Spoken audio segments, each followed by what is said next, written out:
Hello guys, this is your friend and we are back with a new fanfic. Which is what if Naruto left Konoha and formed a powerful harem with Temari and Femme Kurama, part 2.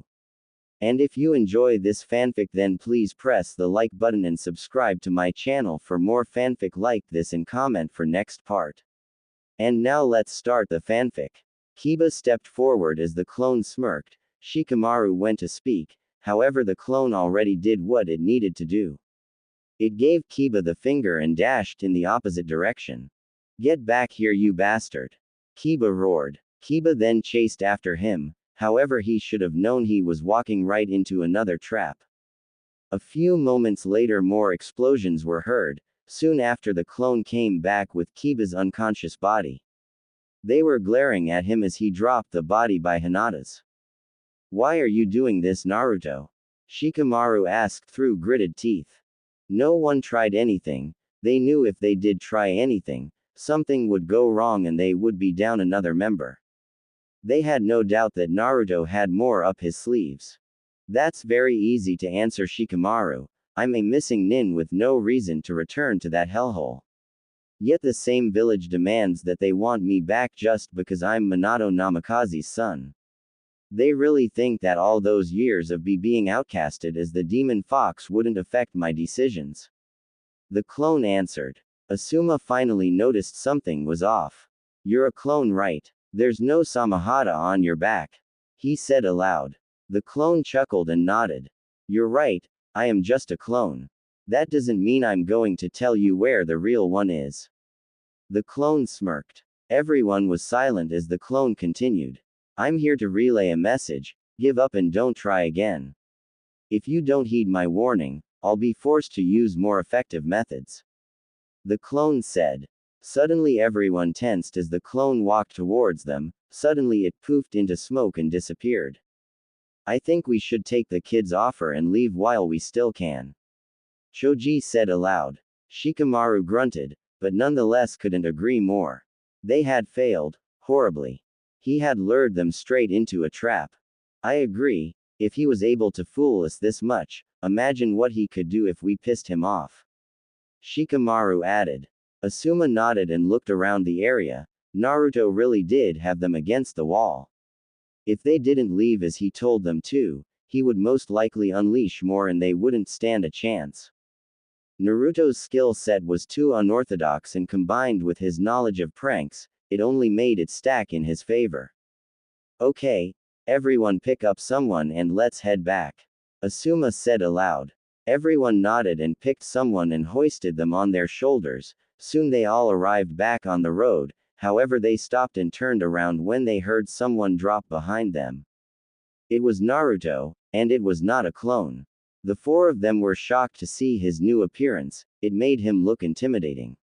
Pitch black spiky hair, he was wearing a dark leather combat jacket with matching baggy shorts. It was obvious to them he was definitely ready to strike at a moment's notice. The jacket most likely held all his ninja tools. The sword Samahata was strapped to his back, they could see the tip of it exposed and it didn't have bandages covering it. Yep, he was truly ready to strike if the need arose. What do you want? Shikamaru asked. Naruto sighed and placed his hands in a surrender motion to placate them. Deliver a message to Ba-chan for me, also that pervert Jiraiya. Tell them this, I won't be coming back yet, eventually though. I have stuff that needs to be taken care of. Also tell Kakashi and Sakura to stuff it, along with those snot-nosed elders on the council. He smirked. They were flabbergasted. Part of them knew he would still protect his precious people if the situation called for his intervention, however part of them knew, he was never going to be the same. They nodded numbly and watched as he turned around and walked towards Kumo again. Well, that was surprising, Choji said dryly. Shikamaru chuckled and spoke up. What do you expect? Naruto was always the type to never abandon his friends, and by the looks of it, that hasn't changed. He just got his life together and his priorities straight. He said aloud. Asuma definitely agreed with Shikamaru. It was obvious to them that Naruto was going to grow stronger than anyone could imagine. He also wouldn't forget his roots. This was his chance for a new, better life. One that would shake the world. Tsunade's day wasn't expecting the outcome once again, however Naruto's message gave her hope. She wondered how long it would be before they saw their favorite knuckle-headed shinobi. Jiraiya was in the room along with Kakashi, Sakura and the two teams that had recently returned. Can you describe how he took most of you out? Tsunade asked quickly. Asuma nodded and spoke up. It seems he knew we were coming. He used basic principles to get at us. He baited us and took us out one by one, using stealth and unorthodox moves to get us. He said. Jiraiya wanted to hear this. He wanted to know how much stronger his pupil had become. Define unorthodox. Tsunade said. Shikamaru was the one to speak up. He was using underhanded tactics to get us. He lured us into a trap that had no escape route. He knew that we'd have to fight our way out. First there was a line of explosive tags set up to explode, then he used the debris and dust in the air to make his move and took out Kurenai with a poisoned Senbon. It was intended to make her sleep. He then started to use psychological warfare on Hinata and Kiba. Then he gave his warning. He knew that our numbers were down and would have to retreat eventually. Shikamaru explained. Sakura burst out laughing. You're lying. There's no way Naruto could be that clever. She said arrogantly. Shikamaru glared at her and spoke in a cold tone. You really don't know Naruto then. It's obvious he isn't as dumb as everyone thinks. He used his environment and situation to his advantage. If you don't believe me, why don't you make the 3-day trip to Kumo and try to take him by force? See if that works for you when he sends you back humiliated. He scoffed. Kiba held back a laugh as Sakura shut up.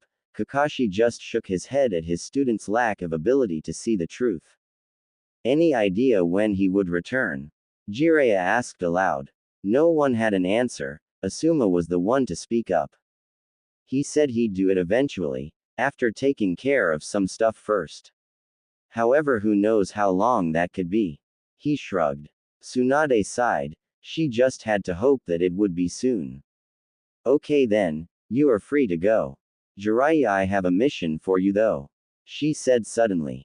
Everyone nodded and left the room, while Jiraiya stayed behind. What is it? He asked. She sighed and looked out the window at the village she held responsibility for. This is a mission to help ease my worries. I want you to go to Kumo and find Naruto. This isn't a retrieval mission though, just pick his brain and see how he is doing. She said. Jiraiya was surprised, but nonetheless nodded. Soon he was already on his way towards the land of lightning.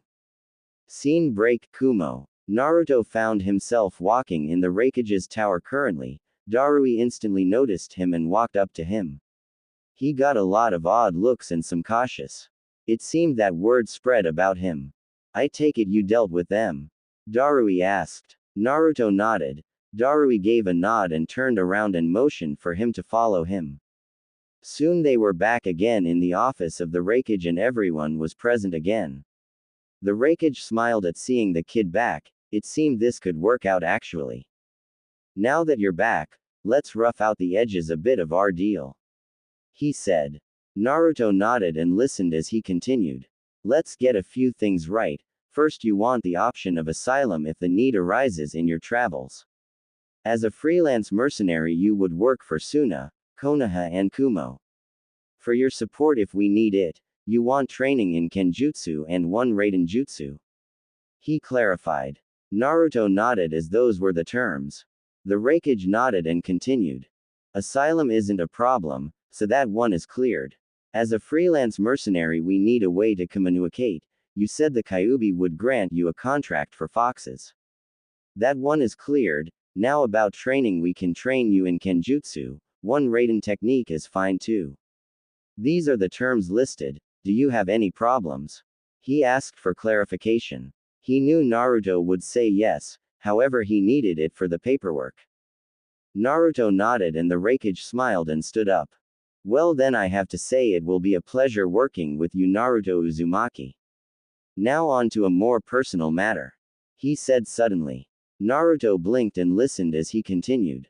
I would like B to test your strength in a friendly spar. He said. Naruto grinned and replied, sure, but what are the restrictions of this spar? He asked. The Raikage put his hand to his chin as he thought. Let's leave it at, no lethal moves, anything else is fine. First one to surrender loses. He said. Naruto nodded and started to follow the rest of them as they walked outside and towards a training ground. Soon everyone except B and Naruto stood on the outside. Yo bro, let's go. B said quickly. Naruto nodded and replied. Don't hold back. I want to be pushed to my limits. Naruto said. Everyone else widened their eyes. The Raikage smiled at seeing how the kid was. He faced fear head on and didn't care of the outcome. He knew how powerful his foe was and it didn't stop him. B suddenly got into a stance that surprised Naruto. The Raikage smirked and everyone else widened their eyes. What the? Naruto muttered. I wonder how Naruto will face B's acrobat stance. Yugito muttered.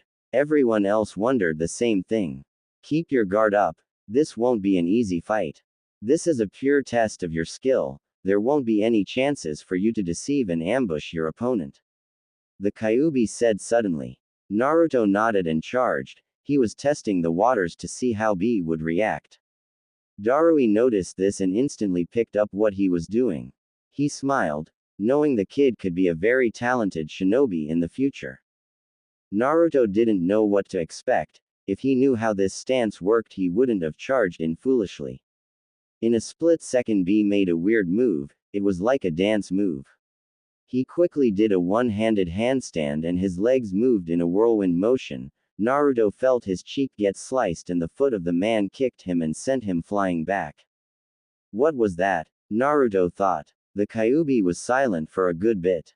It seems this man has created a taijutsu stance that is as unorthodox and unpredictable. It's a tough one to get past, no doubt. It leaves him with quite the advantage.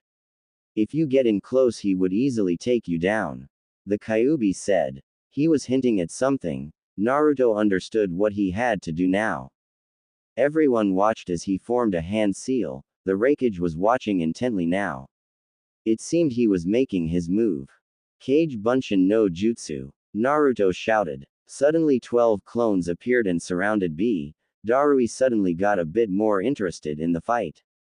Yugito was watching very closely. He was using the clones to help combat B's stance. She wondered how it would play out from here on. Shadow clones, huh? The Raikage smiled. This spar was becoming better and better as time went on. Suddenly all the clones started to turn to each other. Everyone wondered what was going on. Suddenly every 2 clones picked up a third and launched it towards B. It was then everyone felt the increased wind pressure. They looked to the real Naruto to see the chakra swirling in his left hand. As that? Yugito asked aloud, stupefied. The Raikage nodded numbly. The Rasengan. Darui muttered. Naruto quickly charged as the clones were still airborne. B suddenly threw his swords, quickly dispelling the clones. He looked to the other clones charging in behind the ones he just finished off. He turned to the real Naruto to see him closing in with the Rasengan. However, something Naruto did shocked everyone, even B.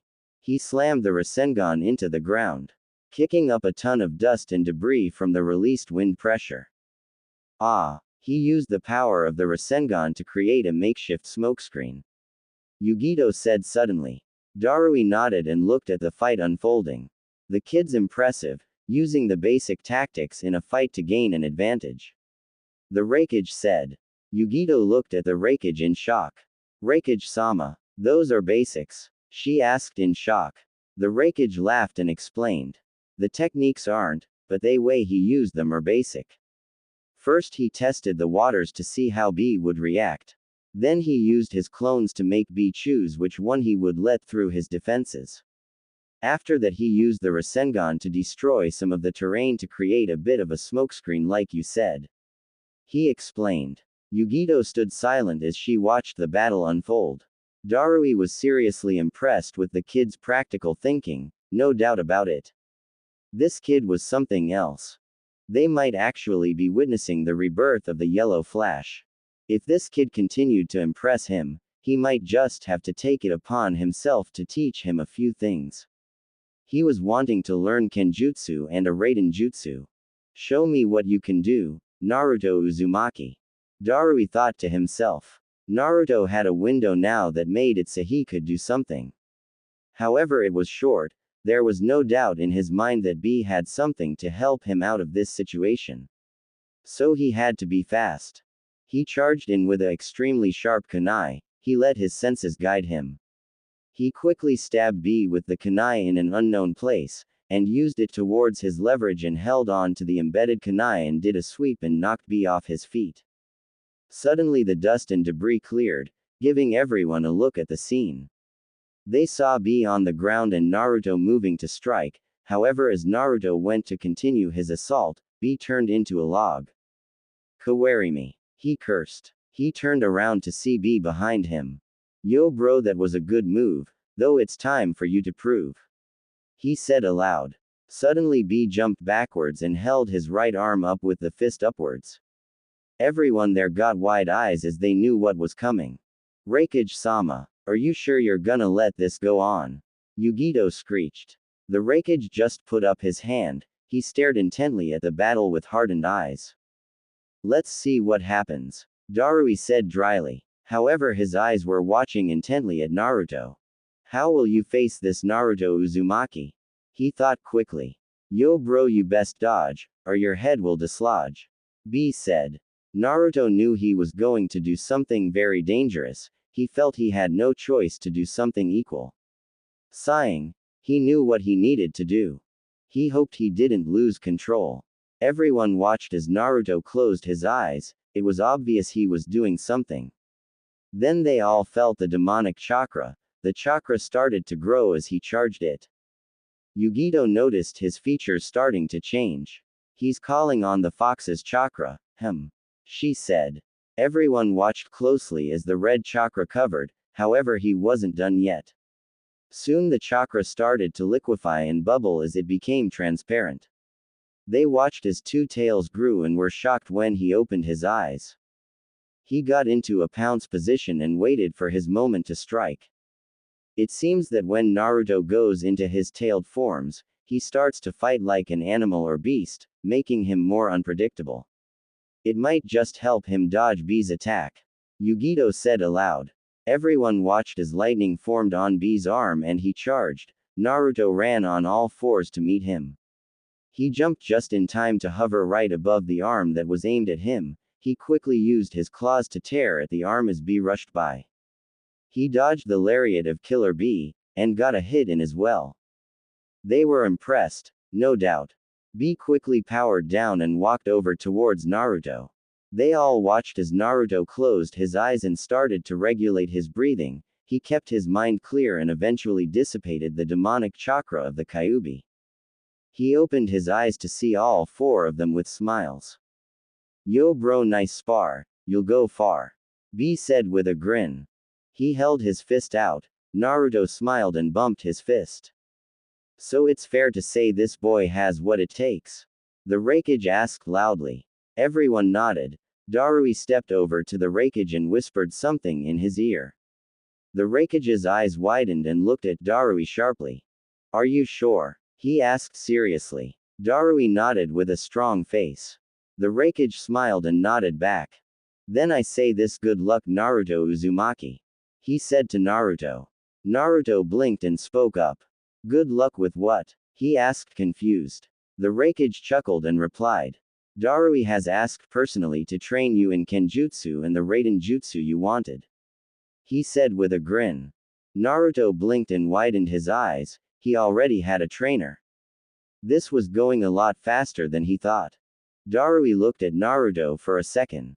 I feel like you will have the potential to change the shinobi world forever, if we're gonna do this. We need to do it right. He said with a smile. Naruto nodded and listened as the Raikage spoke up. So how long do you think you're gonna stay before heading out? He asked quickly. Naruto thought about it for a good bit. I think 2 weeks is enough to get a good bit of training in, and figure the rest of the details out. He said. The Raikage nodded and looked to Darui to continue. I have duties in the morning, So in the evenings we will meet here to start your training. I'm warning you, I'm not going to go easy on you. I'm going to be blunt and straight to the point. That way you'll learn it and won't forget it. He said. Naruto nodded. So what do you think you're gonna do in the mornings? Yugito suddenly asked, intrigued. Naruto thought about it for a moment before replying. Sage mode training and what the Kyuubi will train me in. He answered. They all were impressed that Naruto was working on senjutsu. It wasn't an easy feat, and if he got the hang of it, it would only make him stronger. They all nodded and left him alone. It seemed this would work out. Eventually Naruto found himself wandering the village when he heard a very familiar voice behind him. Hey, if it isn't the brat. It was male. Naruto turned around and was surprised to see none other than Jiraiya of the Sannin. He quickly grabbed the handle of his sword and prepared to defend himself. What do you want, Arrow Sennin? Naruto asked bluntly. Jiraiya quickly put his hands up in a surrender motion. Naruto calmed down and waited for his answer. I'm not here to bring you back. Actually, that old hag wanted me to come here personally and see how you're doing. I have no ulterior motives. He said quickly. Naruto thought about it for a moment. I don't sense any lies or deceit in his words. The Kyuubi added. Naruto relented and spoke up. Very well, let's go find somewhere to talk. He said. Jiraiya nodded and followed him. Eventually they were sitting by a river outside of Kumo. Just in case Jiraiya tried anything, he would at least be able to go all out and not destroy a part of Kumo. So what do you want to know? He asked. Jiraiya looked at him for a second. First, how come Kumo? He asked quickly. Naruto chuckled and explained. After I escaped from Suna, I had to make a choice, and Kumo was the least dangerous one for me. Kiri is obviously a very dangerous place to go. I hear it's very bloodthirsty over there. I didn't think Iwa would like the son of the yellow flash over there, knowing how much damage my father did on the battlefield to their forces. He explained. Jiraiya blinked. This was Naruto. This couldn't be right. Man, you have changed. He chuckled. Naruto looked at him as he continued. The old you wouldn't plan this far ahead in the game. It's no wonder those two teams lost easily. I heard you used some very dirty tactics. He said. Naruto just shrugged. Jiraiya decided it was time to ask another question. How are you? Personally, don't give me the abridged version either. He asked seriously. Naruto sighed and began to speak. I'm really happy, and excited to see how this will turn out. I've finally broken out of the cage, and moved on from everything that I had left. I don't get looked at like I'm a demon here. This is a chance for a new start, a new life. I'm going to make the best of it. He said softly. Jiraiya listened intently as he continued. I've already gotten on good terms with the Raikage and made a deal with him. He continued. Jiraiya was shocked. He interrupted Naruto as soon as he heard that. The Raikage? What deal did you make? He demanded. Naruto sighed and began to explain. I'm going to become a freelance mercenary. I've given my support to the Raikage in exchange for asylum and a few training sessions. I'm staying here for 2 weeks, then I'm going to head out. He explained. Jiraiya's eyes widened again. A freelance mercenary was something you didn't see too often. However, in Naruto's case, it could work out very well, and the world would be better off. Naruto did have a way to make friends with pretty much anyone. So now for a more business question. When do you think you'll return? He asked seriously. Naruto sighed and looked at him. I don't know. Honestly, I'm not going to walk in there all nonchalant and not expect a mass uproot of the whole place. I'm going to head to Suna first, so maybe after I'm done there I might drop in a night or two. I don't really know, he said softly. Jiraiya nodded and began to ask his next question. So how much stronger have you become? He asked. Naruto chuckled and replied. I'm going to be training with Darui, one of the Raikage's men. I'm gonna learn Kenjutsu and a Raiden Jutsu from him. Other than that, I've been training with the Kyuubi with my tailed forms, some Senjutsu practice. However, that is hard as can be. I've also started to use some tactics I've learned books, psychological warfare and other things that use deceit and stealth to win. He explained. Jiraiya blinked again as he heard the list. Damn, this kid went over the top. That's what he was thinking as he heard him. One piece caught his attention though. Senjutsu. Senjutsu. You're learning that on your own? He asked in disbelief. He knew how hard that was, and to hear the kid saying he was learning it on his own was something that he couldn't see happening. Yeah, I've only tried it a few times. I sensed the natural energies and used it to find a sleeping deer to kill it for food. Naruto chuckled. Jiraiya chuckled, but nonetheless he was utterly stupefied and shocked. Damn kid, you've come a long way from the little runt you were before. He snickered. Naruto just shook his head. Hey, you're right, he said softly. Jiraiya smiled as they sat, basking in the silence. It made Naruto content. Even if Jiraiya was a leaf ninja, he was still one of the people he wouldn't forget. No, there was no way he was going to abandon any of his true people. His precious people. Naruto was walking back towards the training ground. Jiraiya had already left and Naruto needed to meet Darui to begin his training. He wondered what he was going to learn. As he arrived at the training grounds he was supposed to go to, he didn't see Darui yet. So he sat down and waited. About 15 minutes later he heard footsteps behind him and turned just in time to roll out of the way of a large sword. He looked to Darui to see him with a smirk. HMPH, your instincts aren't too shabby. You may just be able to survive someone's attack if you are truly fighting. He said quickly. Naruto wondered what he meant. I can see by your face that you don't understand. Don't trust anyone to fight you with their true strength. Most of the time they play around and hold back, that is until you give them a reason to fight seriously. He explained. Naruto nodded and listened as he started again. That was most likely the case with Kisame. He underestimated you and he paid the price. The sword, Samahata, is very powerful. Hand it over. He said. That shocked Naruto. He was going to train him right. He quickly thought. Darui saw his expression and explained. You don't have the skill to wield such a weapon yet. Until then you will use this. He said. Naruto turned to see him holding a wooden sword, a kendo stick to be exact. You want me to train with that? Naruto deadpanned. Darui smirked and nodded. Naruto sighed and relented. Handing over Samahata, he switched it out with the wooden sword. Darui motioned for him to follow him. As they walked a little ways they came across a target. This dummy will suffice for now. I'm going to show you a stance that Samahata would be wielded as. Practice with the wooden sword for a good bit and we will move on. He said. Naruto watched as he got into a kenjutsu stance. Naruto quickly copied it. Darui looked over to him and nodded. Good. Now practice a few slashes and swings to get a basis of how you would swing Samahata in this stance. Darui said. Darui sat back as Naruto started. Over the hour that he was doing it, Naruto learned pretty quickly. Of course there was some errors and Darui helped him with them. Eventually it was time for Darui to start something else. Okay, I got a question for you. Who was your Jonin instructor for your Genin team? He asked. He saw Naruto's eyes narrow as he sighed. Kakashi Hatake. He spat. Darui was surprised, for multiple reasons. One, he had the Kakashi Hatake, who was obvious a very famous nin for his abilities. The other reason was he seemed to loathe the man.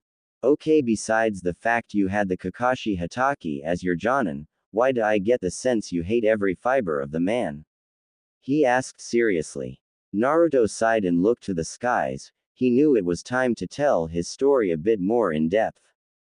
When I told the Raikage of my reasons for leaving the village, it was more like an abridged version.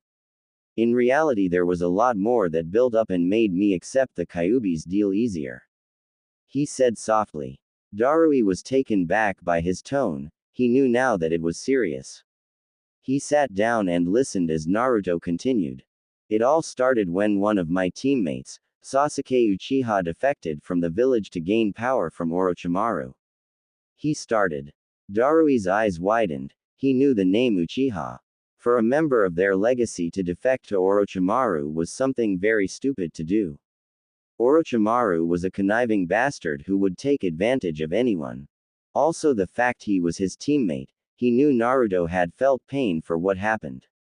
He started to understand where this was going. It was when I vowed to bring him back to the leaf that it all started to turn sour.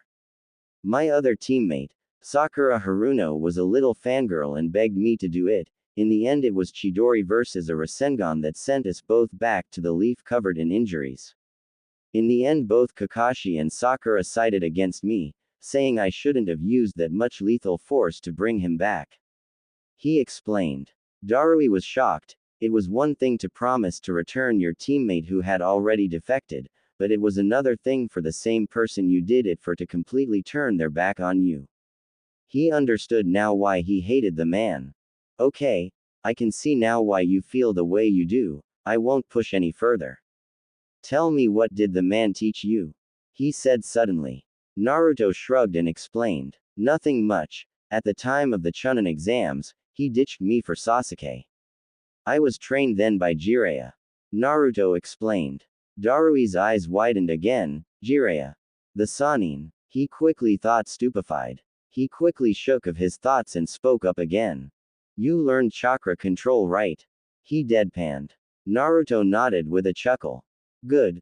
The sword Samahata saps at your chakra, and with a Jinchuriki's large chakra reserves it would help if you had better control. However, since we only have 2 weeks to get you ready for when you leave, we're gonna take a shortcut.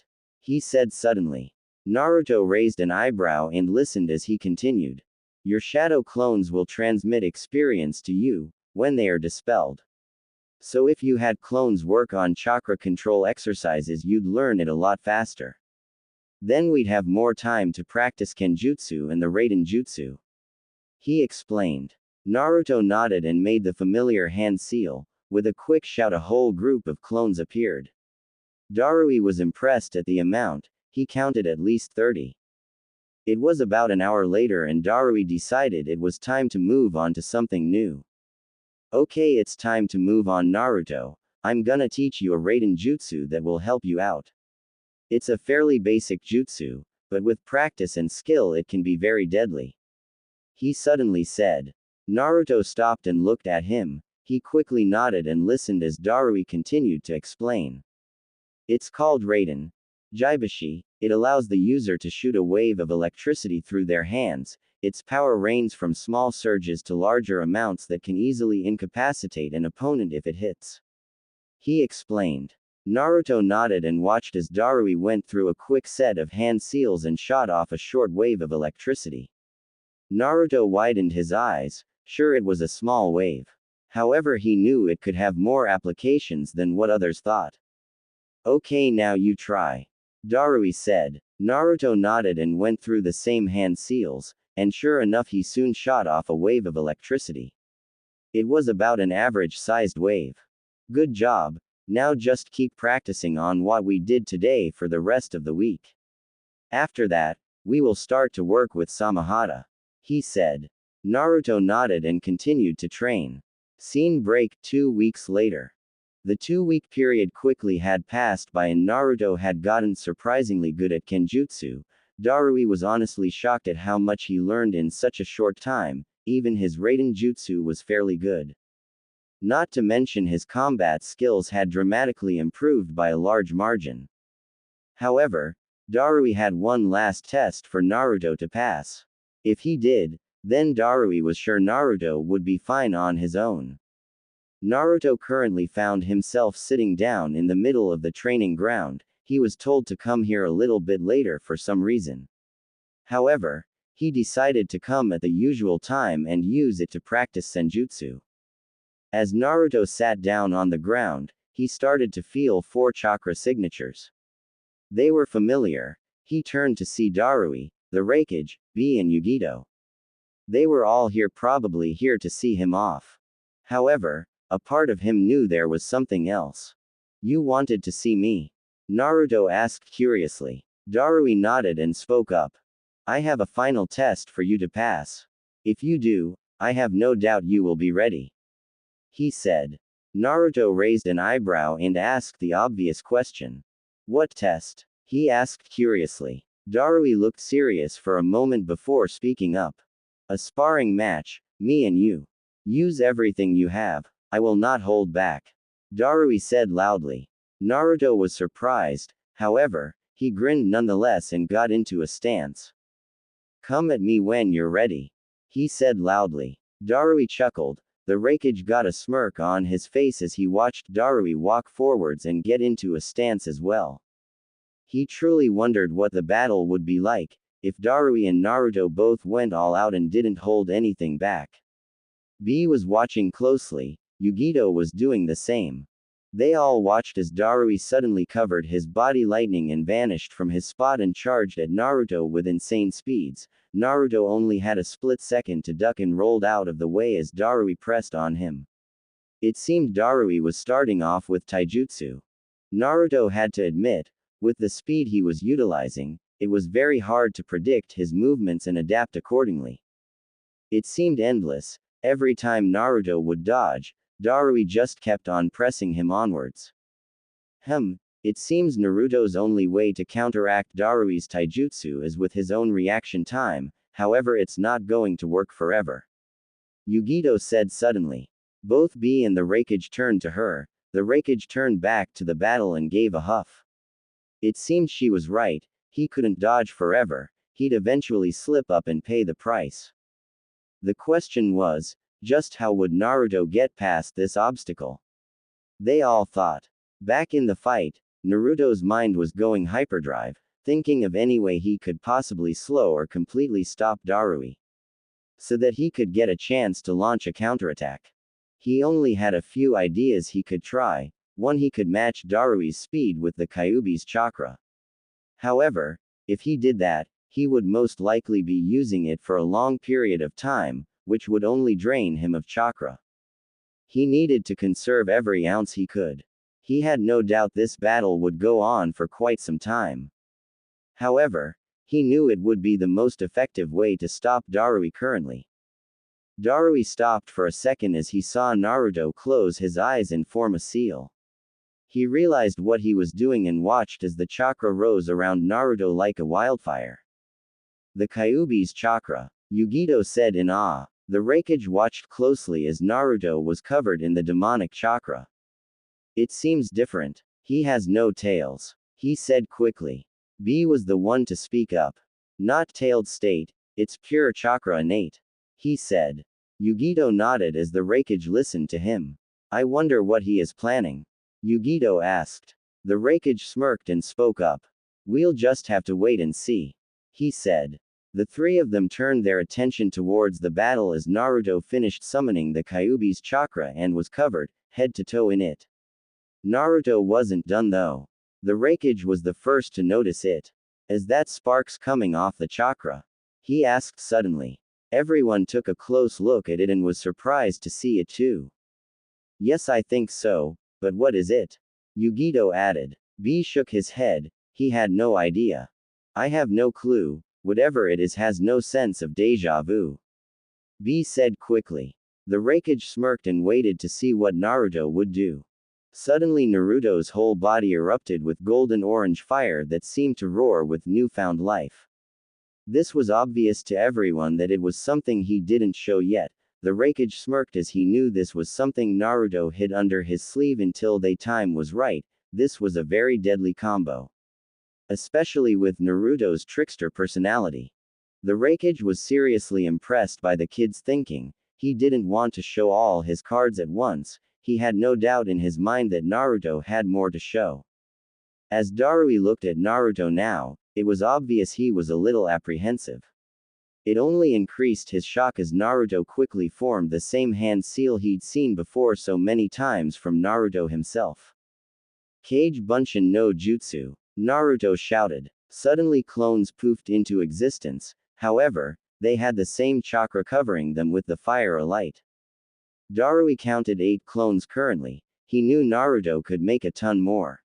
He smirked as he knew Naruto was being careful as well. All the Narutos suddenly charged. They were fast though. It seemed with the Kyuubi's chakra he could match Darui's speed. Quickly Darui ducked a fist from a clone aimed at him. Darui quickly delivered a roundhouse to the clone and watched as it poofed into smoke. It was a full frontal assault on him. Darui quickly realized that. He knew with clones coming at him it would be only a matter of time before he got hit, then Naruto would have a window to follow up on it. However, there was a problem.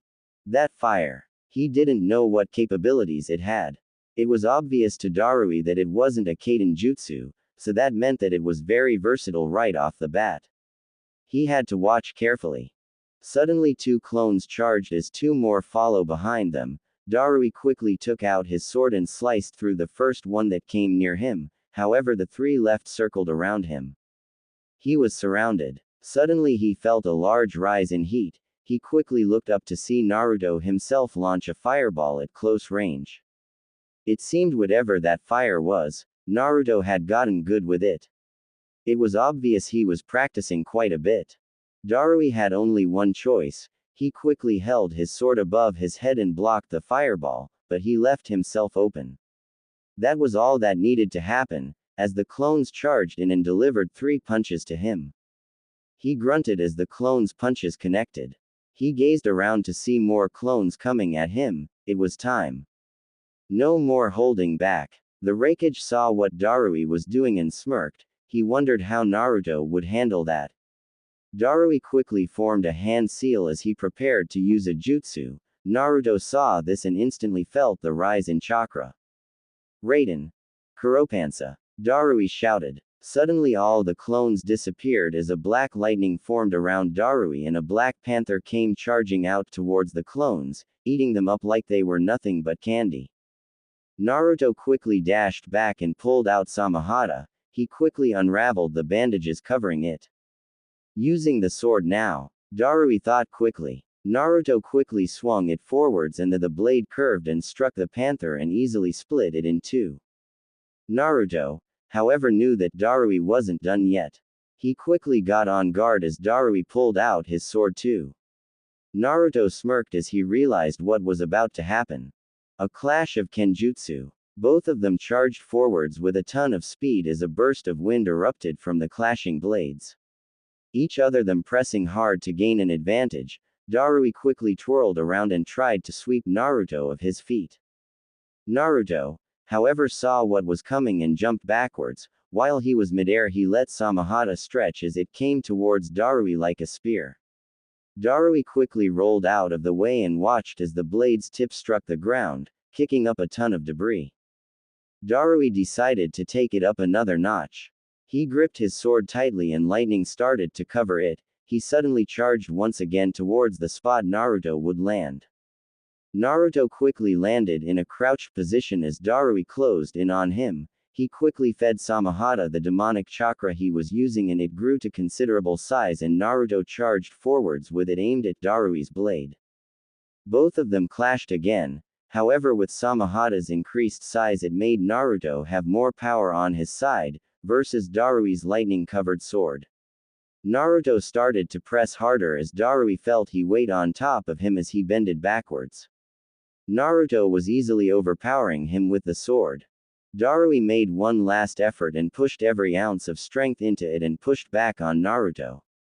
Darui decided to push the 2 swords sideways to let a window open where he could strike. With Naruto's hands occupied with his sword, he had no way to block the incoming kick Darui sent his way. Naruto instantly felt the power behind it, as he skidded backwards. The kid is doing really well against Darui. The Raikage said suddenly. Yugito nodded and spoke up. I didn't expect Naruto to last this long honestly, no doubt Naruto is starting to pull out all the stops. She said quickly. B nodded and added his thoughts. A true wonder, like none other. He said softly. The Raikage nodded to both of their statements and turned his attention back to the battlefield, with a single thought in his mind. How would it end? None of them had that answer though, they just had to wait and see. Naruto knew Kenjutsu wasn't going to be the way to win this. Darui was just too experienced in that style. So he had to use something else, something he couldn't counter easily. That left one option: the tailed forms. However, there was a problem. He wouldn't be able to use it that much, since he already used a good bit of his own chakra in the Kyuubi's. He wasn't going to last that long in a tailed form before he reverted out of it. He knew he needed to increase his reserves, but that would come at a later date. It was either the tailed forms or a test of endurance, which Naruto had no doubt in his mind that Darui would win. It was obvious, he was Kumo ninja. They were obviously stronger than most and not to be underestimated. He quickly stabbed Samahata in the ground and prepared. Naruto quickly called on all the chakra he could muster. As he finally felt himself reach the limit, he knew it was time. It seems this fight is going to end soon, Yugito said suddenly. The Raikage looked to her as she spoke again. He's calling on all the chakra he can muster, you can tell by the slowed breathing.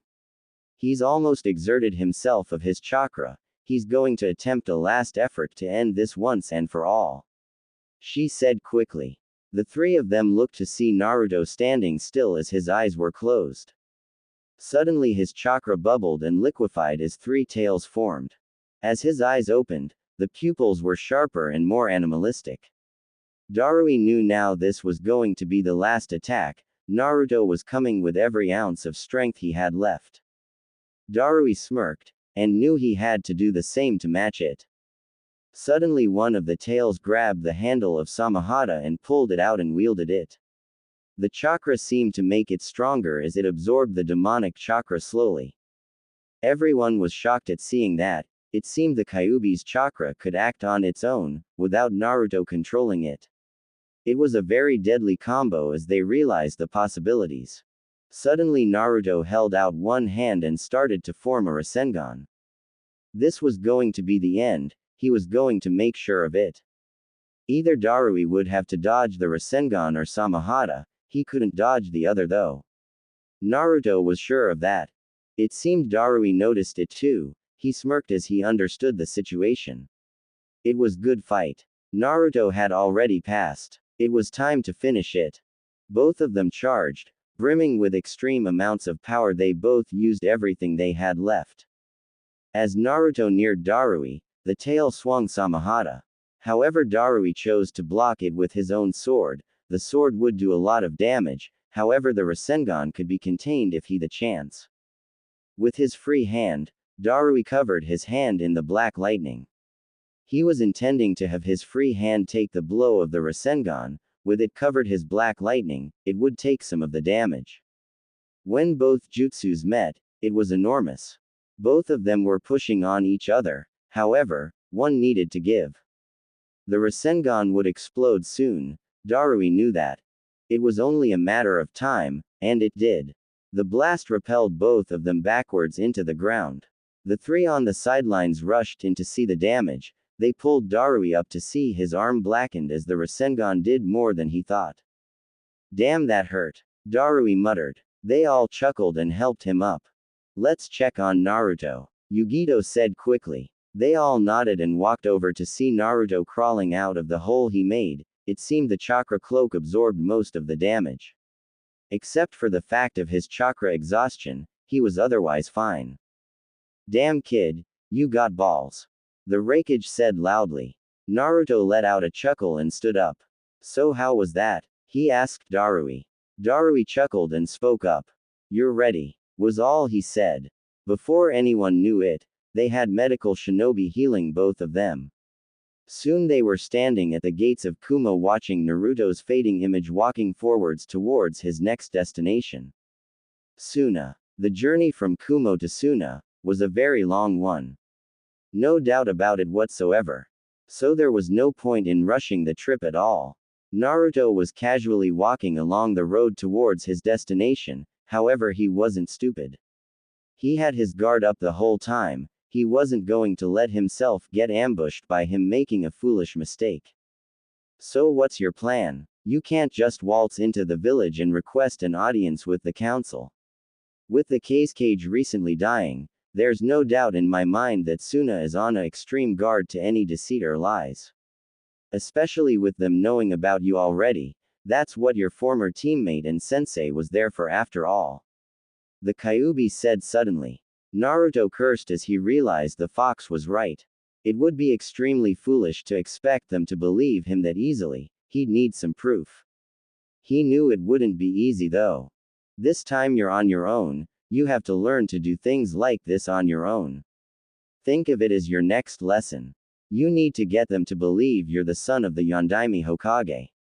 He said suddenly. Naruto went wide-eyed, then chuckled, but nonetheless he nodded. It was a challenge to him, and he'd gladly accept it. Bring it on. However, that left him with the question of how he would do that. It was obvious they would need a push. So that left him with a few options. 1. He could use the tailed forms and easily show them he was the Kyuubi's Jinchuriki. However, that left him wondering how would they take it. It could have a good effect or a bad one. That left him with his other option. It wasn't as risky as the first one. However, it was something personal and it could prove risky in the future. It was washing out the hair dye and returning to his natural hair color. If he did that, he would no doubt look like a younger Minato and the resemblance would be easy enough to see. Also, it left him open to being recognized a lot easier. However, there was another part of him that said it and let them come. They'd see later that he wasn't someone to be messed with. So he quickly got up and walked into a nearby forest and walked towards the sound of rushing water. He soon came upon a river, and sat down by it. If anyone were around the area, they would see him dunk his head underwater as the river rushed through his hair as it washed it out and carried it downstream. Slowly, but surely, the black hair dye faded and Naruto's original blonde hair came into view as he whipped his head back out of the river. However, as he pulled himself on the bank, he noticed something that alarmed him. His spiky blonde hair had red tips. He quickly blinked and rubbed his eyes to make sure he wasn't imagining it. Kyuubi, what is this? He asked quickly. Naruto took a piece of the hair and pulled it down to eye level. Sure enough, the tips were red. Due to your use of my chakra as much as we have been using, its influence will have some effects on your appearance. This is the beginning, however this is something to be expected, and it doesn't have any negative effects either. He heard the Kyuubi explain. Naruto raised an eyebrow as he heard him. What can I expect? He asked quickly. The Kyuubi was silent for a good bit before replying. More pronounced features, such as sharper canines and nails, nothing too crazy. Some changes will take longer to happen. The more you use the chakra and the tailed forms, the stronger the influence it gives. Which in turn drives the changes to happen a lot quicker. The Kyuubi said. Naruto wondered for a second of what else could happen.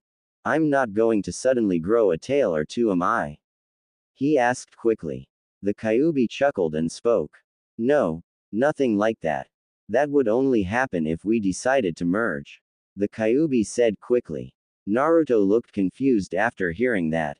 Merge? What do you mean? He asked suddenly. The Kyuubi was silent again for a bit. In dire situations, in order to save a host's life, the Biju can perform a process that would merge the two souls together, resulting in the host becoming the Biju themselves afterwards. It is cases like this that require such a cautioned amount of thinking to them, due to the fact that the process cannot be reversed. He explained. Naruto shook his head and stood up. There was nothing he could do about it. It was pointless to try to avoid something he had no control over. He learned that the hard way already. Now it was time for more important matters. Getting to Suna. That was a very long distance to travel from where he was. What's your plan? The Kyuubi asked suddenly. He knew something was going off in Naruto's mind. I know for a fact it's going to be a long journey to go. I'm not even a quarter away from Kumo. I'm not about to do this the same way. I'm not as stupid to know now that word would start to travel. It will soon come full circle. People will eventually find me, and I'll most likely have to fight them off. Everyone will want me for ulterior plots. He quickly thought. The Kyuubi snorted, but it had a sort of amusement behind it. You need to find somewhere you can rest upon in the wilderness. You have no idea how long many days you will be stretching in these journeys. Make it a safe house of sorts. It would be wise to say that you cannot rely on Kumo to provide you with a sudden need of a place to stay. This way you'd have a hideout you could lie low, heck make a few more across the elemental nations. The Kyuubi said suddenly. Naruto looked up at that thought. It was pretty good idea too. He also had something else he wanted to do. He got a big grin on his face as he started to think about it. If he did it right, and got away successfully, which he had good faith that he could do it easily, it was something to him to test his stealth. The Kyuubi was silent as it picked up on his thoughts. He wondered what he was up to. What are you thinking of, boy? You've clearly got something plotted in that head of yours, I can tell by that devious grin you have on your face. The Kyuubi said suddenly. Naruto stopped for a second and chuckled. Scene break. Konoha. Tsunade waited for Jiraiya to come. She received word that he just arrived at the gate. Before she knew it, the Sannin had quickly arrived and opened the door and stepped in. He didn't really feel like making any grand entrance, he knew what this meeting was about. He did have a lot to tell as well, so it was better to get it over with. Tsunade looked at Jiraiya with an expectant face. She definitely wanted news, she hoped it was good too. So what did you learn? She asked quickly. Jiraiya smiled and sat down. I learned quite a bit. I will say the boy's personality has changed quite a bit. He started off. That made Tsunade raise an eyebrow as she was confused. Changed? How so? She asked quickly. Jiraiya sighed and began to explain. He has made a complete 180 change. You wouldn't even recognize him if you saw him, his whole appearance has changed. The only reason I was able to know it was him was the fact I could sense the fox's chakra. He's observant, cunning and clever. He started. That took Tsunade for a loop. Explain. Was all she said. Jiraiya took a serious expression now. The boy has been training hard, I can tell he's leagues above what most people would assume. For starters, he has Samahata. He also has been learning Senjutsu on his own, he's learned quite a bit. He managed to make a deal with the Raikage to train him, in exchange for his service as a freelance mercenary. He explained. That shocked Tsunade completely, being a freelance mercenary was very risky. If Naruto could successfully pull it off, he would change everything. Judging by the look of Jiraiya's face, there was something else. What else is there? She asked quickly. Jiraiya looked solemn for a moment. He said he'd return eventually. Something about needing to take care of something. He said.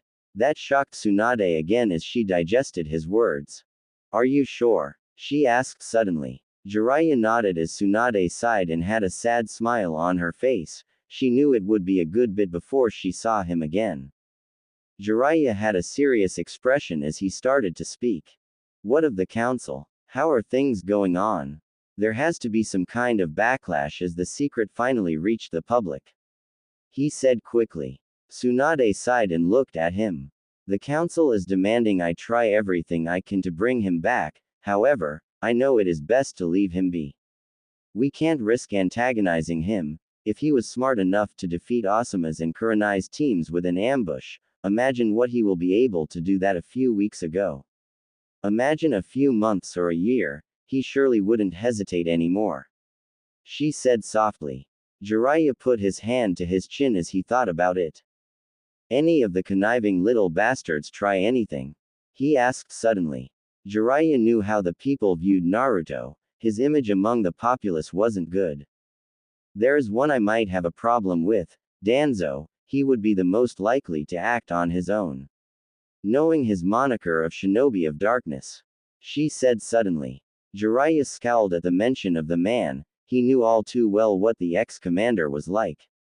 No man or woman in their right mind should trust the bastard. If he would try something in an attempt to get Naruto, how would the boy react? That is what he was thinking. That bastard would be the one to do something fishy. My question is, would he underestimate the boy like everyone else? He suggested quickly. Tsunade was silent after hearing that.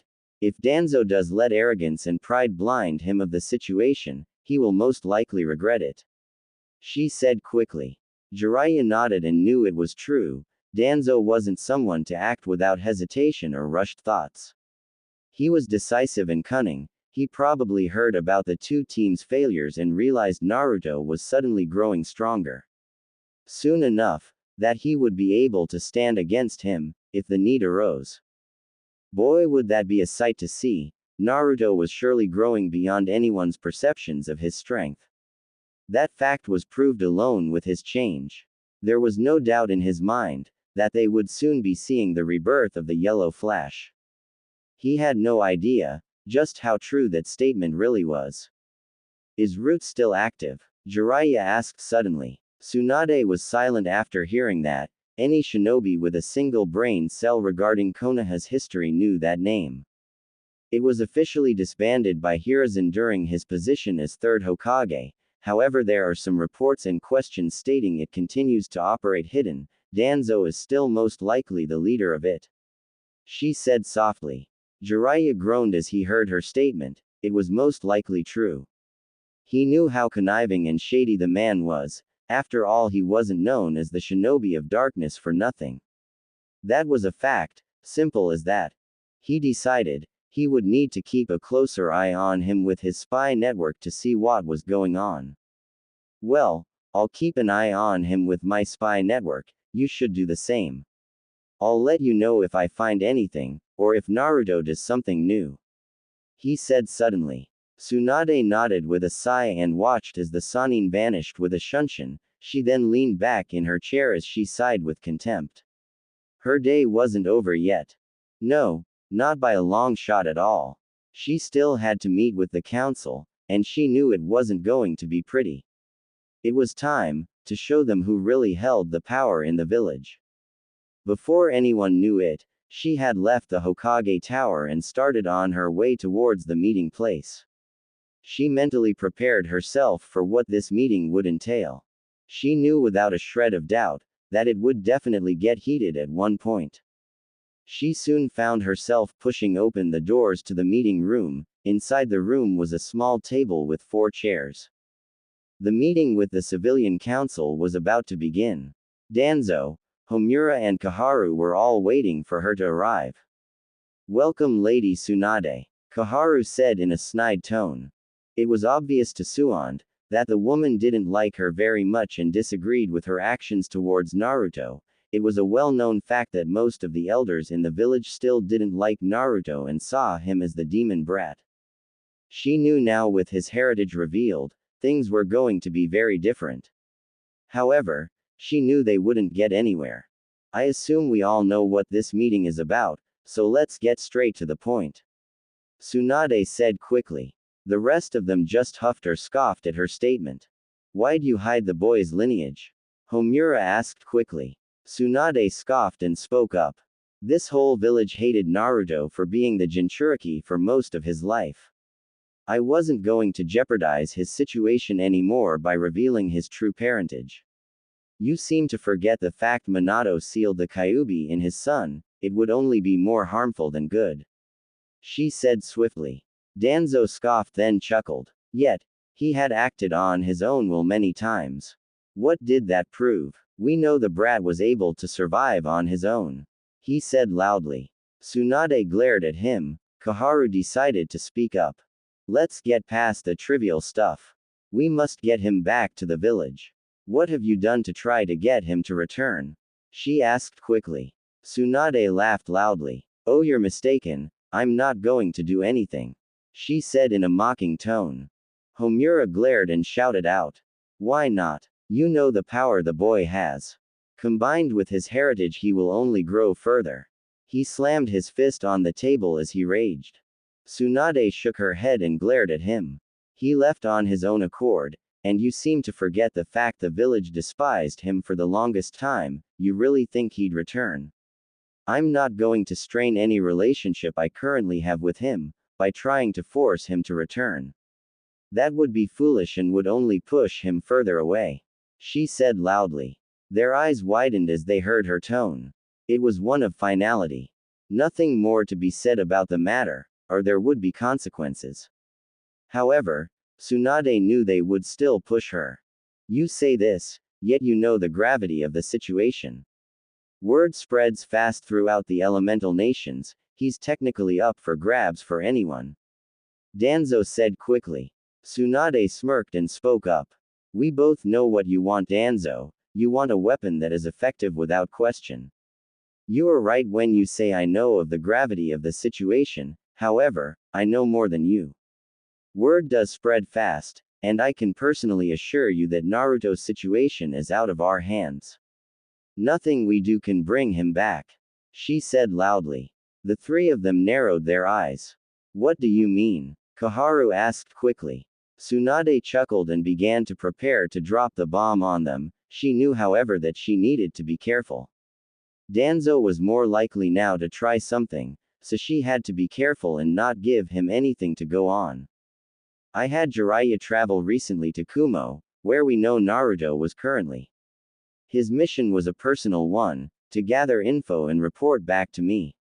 She started. They all widened their eyes. Danzo seemed to have a hungry look in his eyes. Damn bastard, you're foolish to think you'll be able to do anything. Tsunade thought quickly. What did he learn? Homaru asked quickly. She chuckled and began to speak again. He told me that the boy has changed considerably. He had foregone his personality and adapted to a new one. This one is very dangerous and conniving. The first thing Jiraiya said to me was it was a 180 change and you wouldn't recognize him. The fact of the matter is he is no longer the Naruto Uzumaki you people think you knew. She continued. They all started to chuckle and laughed. Please, you really believe that the demon brat, who was the dead last of the academy, who also failed the exam more than once, that this boy is completely different? Koharu asked in a snide tone. They all chuckled even more. You must realize that the statement is made up, right? Surely Jiraiya said that to cover up for his failure of a student. Homura added in an arrogant tone. Tsunade's eyebrows started to twitch as her anger rose. She was going to be nice and lay it on them easily and smooth. Not anymore though. It was time to drop the whole ing bomb on them at once. Really, you are all stuck in the past. You seem to forget that he not only proved this village wrong on multiple occasions. I remember the report of the two teams that failed to bring him back. The ambush he devised was something to be remembered for sure. To take both of the team's strengths and weaknesses and use them against them to completely send them home with 4 people unconscious is a feat alone. I remember them saying he had Samahata, the legendary sword of Kisame Hoshigaki, who evidently made a mistake and paid the ultimate price. Not to mention that failure of a student. You guys seem to believe him as happened to make a deal with the Raikage, in which he got many things out of it, all for his support as a freelance mercenary, training with one of the Raikage's personal shinobi in asylum there. It's obvious the boy has grown beyond anyone's imagination. She spat out. She took some sadistic pleasure in seeing the utter shock and stupefied expressions that their faces took. She got the message through, however she wasn't done yet. I will not force him back. He will return only if he wants to, she said with authority. None of them had any words, they all looked up suddenly as Tsunade got up. This meeting is over, there will be no more discussions on this matter. That is final, she said. She swiftly turned around and stormed out of the room, leaving a shocked council in her wake. However, she knew there was always going to be problems. That was inevitable, but she'd be damned if she didn't do everything in her power to stop them. She owed him that much. Tsunade currently awoke with a raging headache and a hangover. It had been a few days since the council meeting was done, and she wasn't done yet. It was time to deal some punishments. The council be damned. She quickly had Anbu bring Sakura and Sasuke. Kakashi would be taken care of later. The moment they both arrived in the tower, they knew they were in deep shit with her. Just by her face as they walked in the door, it was all they needed. Tsunade quickly ushered the Anbu out of the room and began to speak. You two have been the cause of all my problems as of the late, and it high time someone told you off. What were you two thinking? She shouted at the end. Sasuke just rolled his eyes as he heard her. Sakura looked terrified at hearing that. As of now, Sasuke Uchiha, the whole Uchiha library is donated to the public library instead. She stated. Sasuke growled as he heard that and glared at her. You think you can do this? I'm the last of the clan. He shouted in protest. Tsunade slammed her arms on the desk as she stood up. Listen up, brat. You being a Uchiha doesn't mean jack shit. I don't give a damn about your clan. He said loudly. He flinched he heard her tone. But you can't do that to Sasuke. Sakura shouted. Tsunade glared at her. You lady need to keep your mouth shut, you're next. She said. That's when Sakura glared at her tone. Because of you girl Naruto is gone, I'm no longer teaching you anything and you have a 1-month suspension. She shouted. Sasuke just glared at her. Sakura felt fear from her. What is your problem, bitch? Sasuke said loudly. Tsunade glared at the boy. You're going to T&I boy, best prepare for a fun time there. She said quickly. He looked at her with a fierce glare. You can't do that. I'm an Uchiha, he shouted in protest. Tsunade glared at him. An Uchiha, like I give a damn, you defected to Orochimaru to gain power for revenge. You're lucky I'm not ordering your incarceration. She said loudly. Sasuke slammed his fists on her desk and glared at her. Anbu, escort him out into Ibiki Morino, please. She said loudly. Suddenly 2 figures appeared with masks and grabbed Sasuke by his arms. Oh, and I personally request Anko Mitarashi to interrogate him. She said suddenly. The 2 shivered as they heard that name, they knew who she was. They also knew how sadistic she could be. Sasuke Uchiha would not have a fun day at all with her. Bring on you bitch. Whoever that whore is, she can kiss my ass. She won't get shit from me. Sasuke shouted angrily. The 2 Anbu's eyes widened under their masks. If Anko heard that, Sasuke might not like what she'd do. Sasuke glared at Tsunade kicking and screaming as he was dragged out of there. Sakura glared at Tsunade as she watched what happened. How could you do that? She shouted. Tsunade glared at her again. You have no right to say anything about this matter. Sasuke Uchiha abandoned Konoha to gather power in a pursuit of blind rage. He's lucky he didn't get put in a cell the moment he arrived in the village. She said loudly. Sakura just looked down as she heard Tsunade. I am hereby disbanding Team 7, following your 1-month suspension.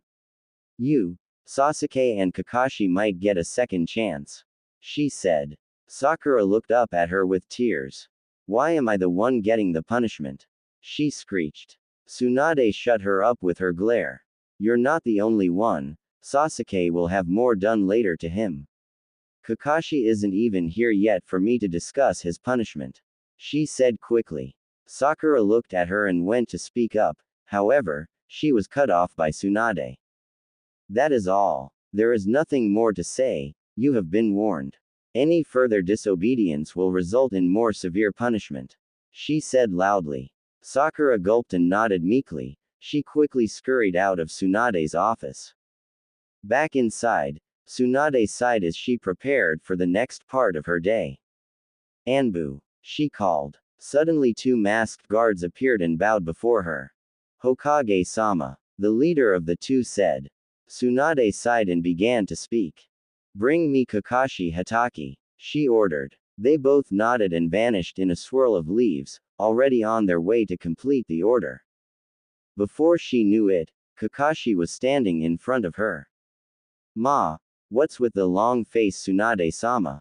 He said lazily. His eyes instantly widened when he saw her glare increase tenfold. Yup, he was in deep shit.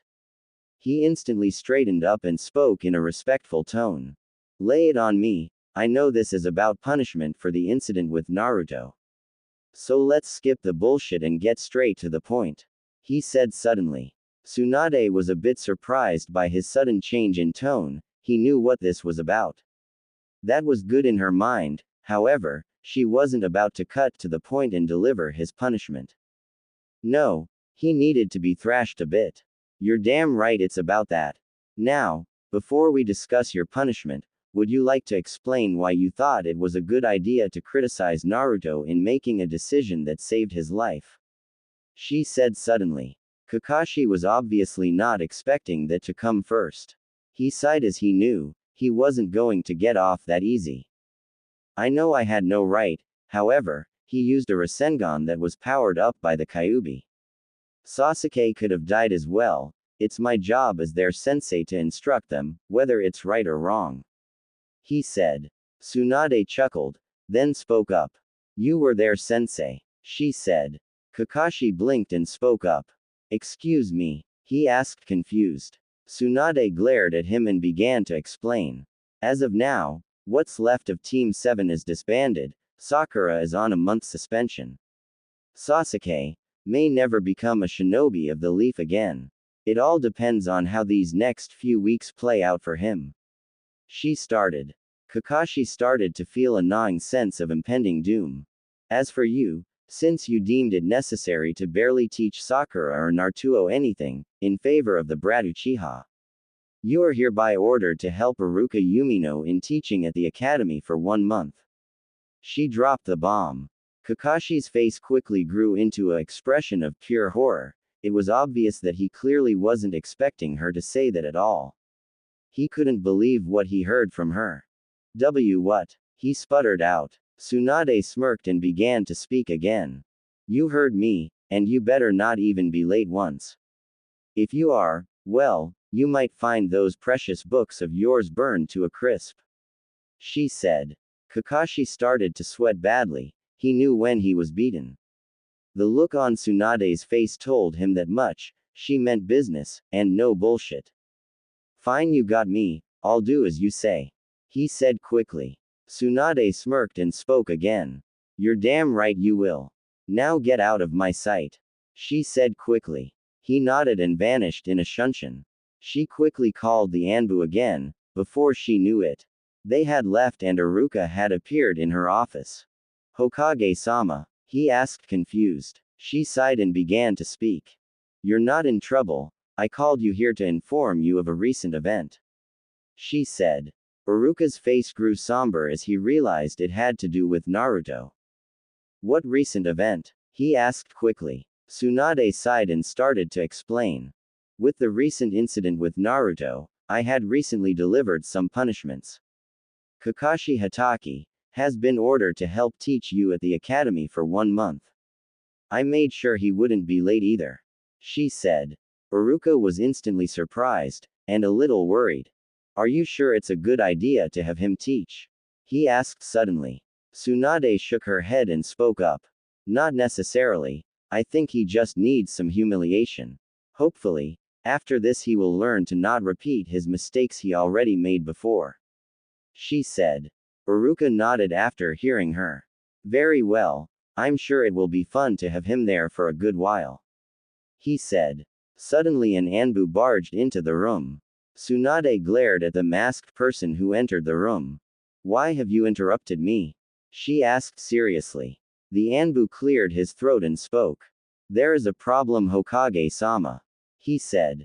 Both Tsunade and Iruka raised an eyebrow. What could be wrong? How little they knew, when they found out, how drastic the effects were going to be. Nothing could prepare them for what was coming. Scene break, a few days earlier. Naruto had just entered the Land of Fire a few hours ago. The Kyuubi had yet to figure out what he was planning. He was intending on finding out now. So will you tell me what you're planning? He asked his host. Naruto chuckled and smirked. Well, let's say, if what I'm planning goes like I want it, I'll be even more powerful, and I'll be 1 step closer to having the power I need to prove people wrong. He replied. The Kyuubi didn't know what he meant. Spill it, was all he said. Naruto chuckled, but nonetheless nodded. We're an hour or 2 away from Konoha, and by the time we get there, it will be already dark, so most of the shinobis will have gone inside for the night, only the Anbu will be patrolling. He started. The Kyuubi quickly interrupted him. What are you planning? He asked suddenly. Naruto chuckled again and explained. Simple. I'm going to break into the Namikaze estate and grab some scrolls. Maybe raid the library, if they have one. He replied. The Kyuubi was silent for a good bit, then it burst out laughing. Damn, you're clever. Okay then, what's the full plan? You can't just barge into the estate, take some scrolls and leave without expecting someone trying to stop you. The Kyuubi said suddenly. Naruto nodded to his statement. He knew it was true. We're going to use the ANBU's patrol to our own advantage. He said quickly. The Kyuubi, once again, didn't know what he meant. How so? He asked. Naruto chuckled and began to explain. I know the ANBU's patrol like the back of my hand, after all I had been running from them and escaping them since in my childhood. I easily know the alleyways and escape routes to take. On to the patrol. At any time, there is about 9 or 10 guards on patrol on the wall, to cover the whole thing, usually in pairs of 2, with a few odd pairs as well. Inside the village is a bit tougher, they are on top of the roofs. Now you might say that's a bit too risky. Usually it would, however, around midnight, the shifts change. So a window is opened as the guards change shifts. About 15 to 30 minutes precisely. He explained. The Kyuubi was silent for a while. So you plan to sneak your way in during the patrol, then escape during the shift change. What about a backup plan? What happens if you run into an unforeseen obstacle? He asked. Naruto sighed. The Kyuubi kept bringing up good points. A distraction and diversion. How about setting up a line of explosion tags on the outside wall? I'll have a few shadow clones waiting to be dispelled, and when I dispel one, the others will trigger the explosion tags. He said. The Kyuubi smirked when he heard that. Pretty clever too, he said. Naruto grinned and started to sprint as fast as he could towards the village. Before he knew it, he was atop the fort's head on the Hokage monument. He quickly summoned a couple clones and gave each a stack of explosive tags. Each tag was connected by a fuse. It was something he rigged up the other night. He planned ahead for this. Okay, you guys know the drill. Set these up around the outside wall. He said. They all nodded and began to go to work. About half an hour later, the clones came back and told Naruto that it was done. Naruto then dispelled all of them, but 2. He then told them what to do. Right. When one of us dispels, the other will light the fuse. One of the clones said. Naruto nodded and turned to the setting sun. He was waiting for the time to move. Once it set, he would begin. He suddenly sat Samahata down by the clones. It would only get him caught if someone saw it on his back. He grinned, as the sun finally set. It was time to go to work. Looking back to see the clones sitting around by the fuses, waiting for the sign to light them, he slid down the monument and landed near the wall. He suddenly stopped as he heard footsteps above him. He quickly crouched into the bushes nearby to avoid being seen. The Anbu guards wouldn't stick around for long, they would continue the cycle. That would give Naruto about 5 or 10 minutes to get over the wall and dash into the village. Then he'd have to stick to the alleyways and use cover. Once he heard the footsteps above him start to go farther away, he waited a few moments and started to climb the wall pretty easily. As soon as he got on top of the wall, he quickly crouched and took a look around. He saw there were no ANBUs coming around this way yet. He knew they would soon, so he quickly jumped over the other side and landed in the tree limbs. It was now a matter of getting to the estate, without getting caught. He knew where the estate was, however it was a good bit away. He figured he had about an hour and a half before midnight, then the shifts would change. He needed to get in and gather what he wanted before then. So it was time to move. He quickly dropped down from the trees and dashed into the alleyway in front of him. The estate wasn't that far away, but he couldn't just go out in the open. No, he needed to take a detour and keep under the radar. He quickly ducked behind a dumpster as he heard more footsteps above him. Suddenly, two guards dropped down into the alleyway. Did you hear something? One asked. Naruto held in his breath. Kyuubi, can you mask my chakra signature? Just in case one of them is a censor. He asked the Kyuubi. He waited for a response. I thought I heard something. The another guard said. Naruto hoped the Kyuubi was listening. Okay, done. He finally heard. Finally, the guards had left. Naruto waited a few moments again to reappear out from behind the dumpster. He decided to go straight towards for the estate. He couldn't play around here anymore. Before he knew it, he stood before the gates of the Namikaze estate. He looked at the seal on the gate. It was relatively small. It had grooves that swirled around towards the middle. That's a blood seal. Cut your hand and place it on the seal. Your blood will then open the gate. The Kyuubi said suddenly. Naruto nodded and used his nails that were sharper now, to cut his palm open, and he quickly placed it on the seal. He sighed as he pulled in hand back and watched as the blood filled the grooves to the center. Suddenly the whole seal glowed and then it disappeared. The gates started to creak and spur to life as they were opened. He just stared in amazement as he walked up towards the door. He mentally prepared himself for what he was about to find. He knew it was going to be emotional. The tears were already falling. He opened the door and gasped as he saw the inside of the estate. Dust was everywhere, covering everything. It was obviously vacant for a good bit, however how it looked shocked Naruto to his very core. He had no words as he walked around. Then something caught his eye. It was a medium-sized box on a table in the living room. With shaking hands he picked it up and looked at it. On an engraved plate, he could read, "To Naruto." He slowly opened the box and looked inside. There was a piece of paper, and under it was 2 scrolls. He looked at the note first. Dear Naruto, if you're reading this, then we are no longer alive and you have been left alone. There is so much I want to say, with so little time. So I'll start with this. My name is Minato Namikaze, the 4th Hokage and your father. I'm sure you already know this, but we died on the night you were born. The day the Kyuubi attacked, and I'm sorry for the burden we've given you. As I've said before, there is so little time and so much I want to say. So I'll get on with it. In this box is essentially our wills. One scroll is from me and the other is from your mother. I leave you my 2 prize techniques. The Hirishin and Rasengan. Hopefully you will be able to master both of them. I am sorry for not being there and I love you.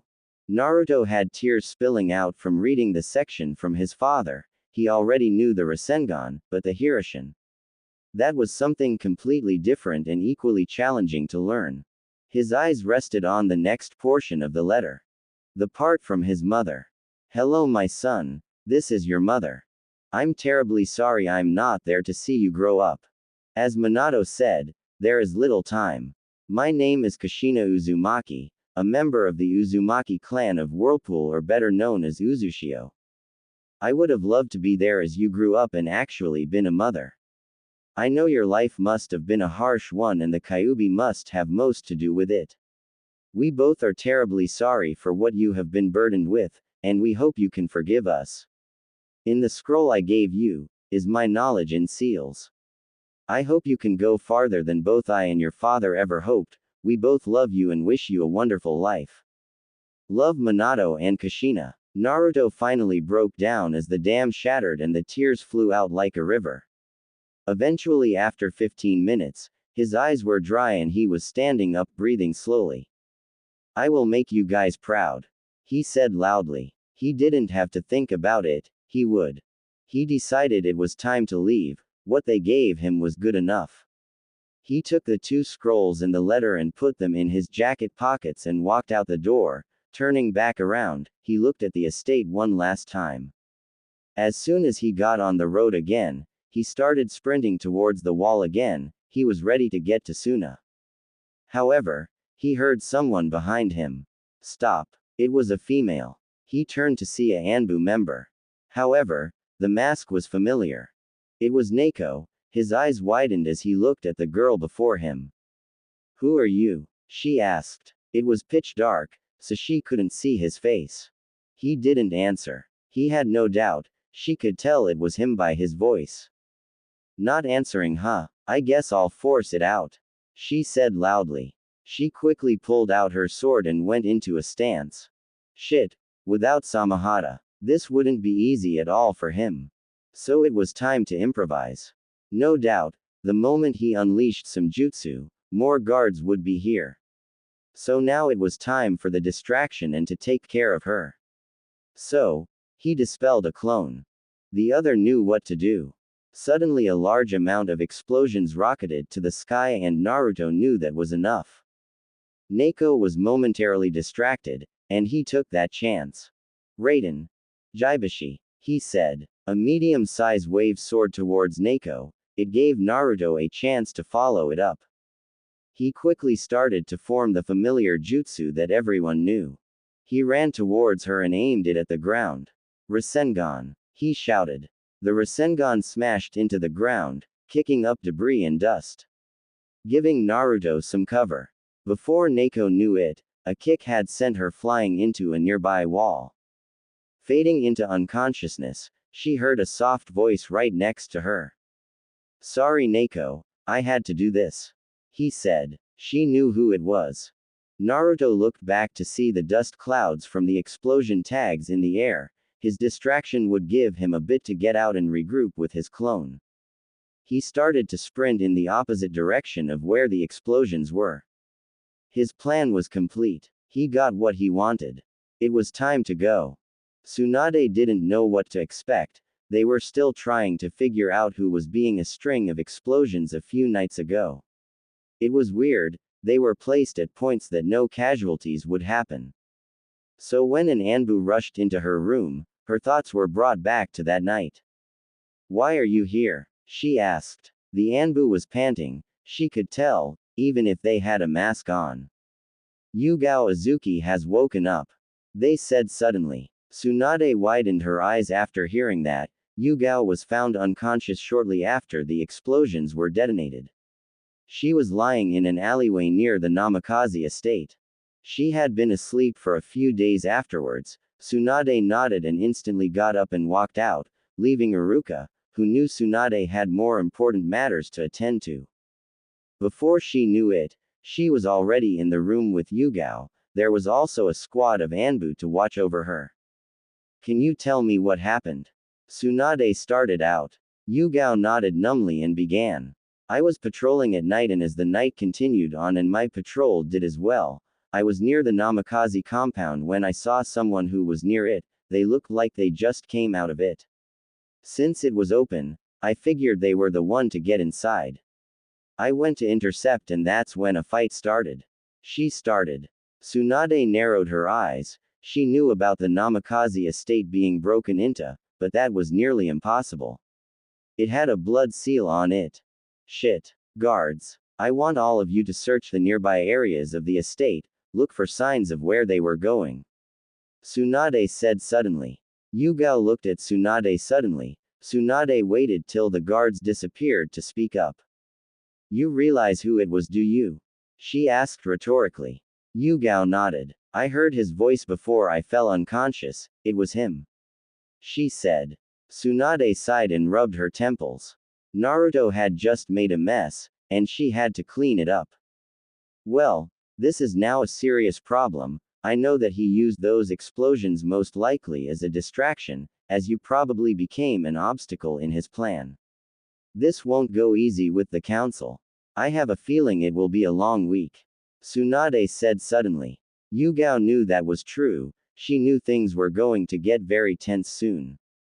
She only hoped that it could go smoothly for Naruto. However, she knew otherwise. Scene break. T&I. One Anko Mitarashi was not expecting to be called into T&I on short notice. The Anbu in front of her wasn't going to take no for an answer either. She sighed and spoke up. What's this all about anyways? She asked. The Anbu just shook his head. I don't know all the facts. All I was told by Ibiki, that he wants to see you now, he said. Anko widened her eyes. If Ibiki sent him, then it was serious, and she knew better than to make him wait. She quickly nodded and threw her dango stick in a nearby garbage bin and vanished in a shunshin. She reappeared right in front of the T&I building and didn't waste any time walking in and going straight for Ibiki. Once he saw her, he smirked. She would like this. Why have you called me in? She asked. Ibiki took out a folder and handed it to her. Anko's eyes widened as she read the profile. She knew who this was just by his picture. Why me though? Can't you get one of the others to interrogate him? She asked suddenly. Ibiki shook his head. Sorry. Hokage's orders. He said simply. Anko's eyes widened once again. She knew better to refuse now. That would be utterly foolish of her. Nodded her head, she sighed. Sasuke Uchiha, huh? Plenty of ways to get info out of that brat. Okay, here's a list of what I need. She said with a grin. She quickly wrote a few items down and handed it to him. Ibiki shivered when he saw her grin. He knew it very well. Sasuke didn't know what was coming, and when he looked at the list, he shivered even more. This kid was in for a rough night. No doubt. Ibiki walked out of the room for a moment and came back with a bag. Anko took a look inside and smirked. It was time. Well, I better greet our guest, huh? She joked. Ibiki shook his head. Don't scare him too much, Anko. He said. She grinned and replied to him. No promises, she said. Ibiki then watched her walk to the interrogation room, and he knew it was going to be a long night for Sasuke Uchiha. The moment Anko walked to the one-way panel of glass, she saw him and smirked. It was go time. The moment Sasuke saw Anko, he snarled at her. Let me go, you bitch. He shouted angrily. Anko walked to the table where he was handcuffed and smirked. Not until you give me what I want, she said. Sasuke scoffed and laughed loudly. Do your worst. You ain't getting shit from me, he shouted. Anko grinned. Very well, she said suddenly. She then put the bag on the table and gave a sadistic grin. You are a missing nin, who went to that snake for power. It just so happens that I happen to have the same curse mark as you, and I know what it takes to make it tick, but first we're going to have some fun, she said loudly.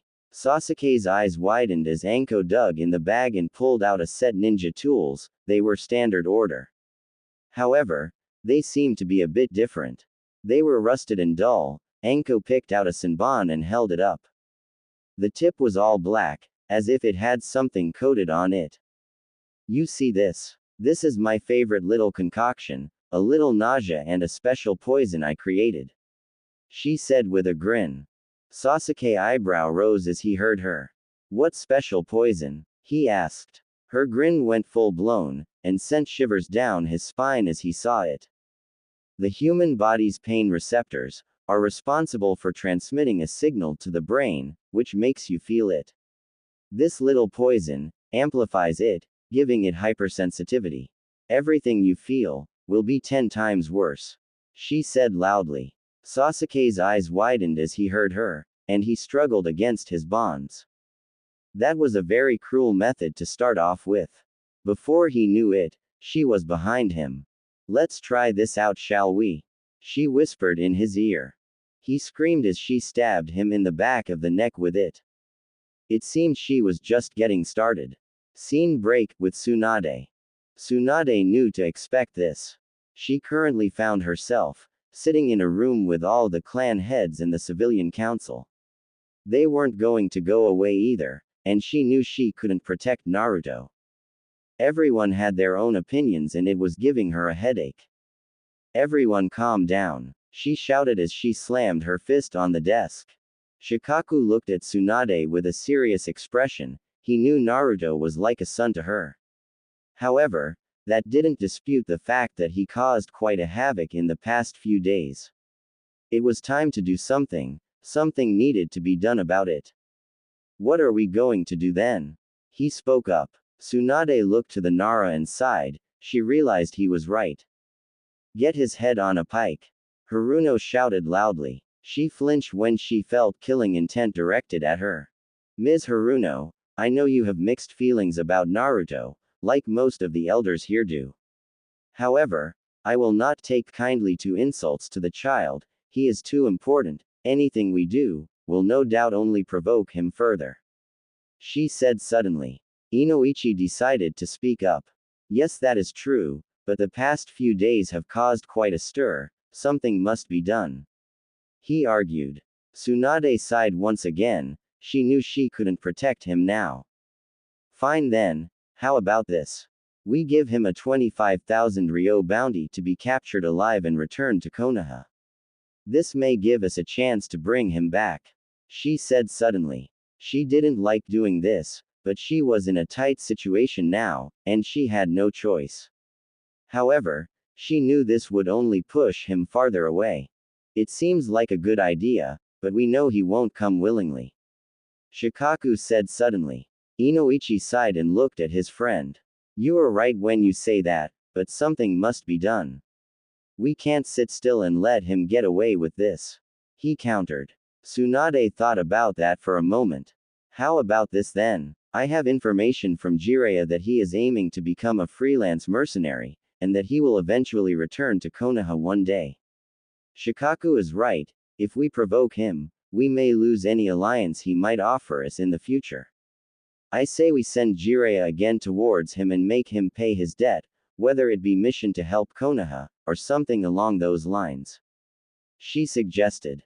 They seemed to mull over that for a minute. Tsunade noticed Danzo narrowing his eyes, it seemed he wasn't too thrilled about that idea. She needed to keep an eye on the old war hawk, it was obvious he was up to something. What if he refuses? Inoichi asked suddenly. Everyone thought about it. Why would he refuse though? Choza said suddenly. Shikaku shook his head. He was outcasted from this village ever since his childhood, it's very likely that he will refuse. He could argue that it was his birthright to get access to Minato's estate. He said suddenly. Then what do we do about him? Sum said suddenly. It seemed they couldn't really do anything, they were backed against a corner.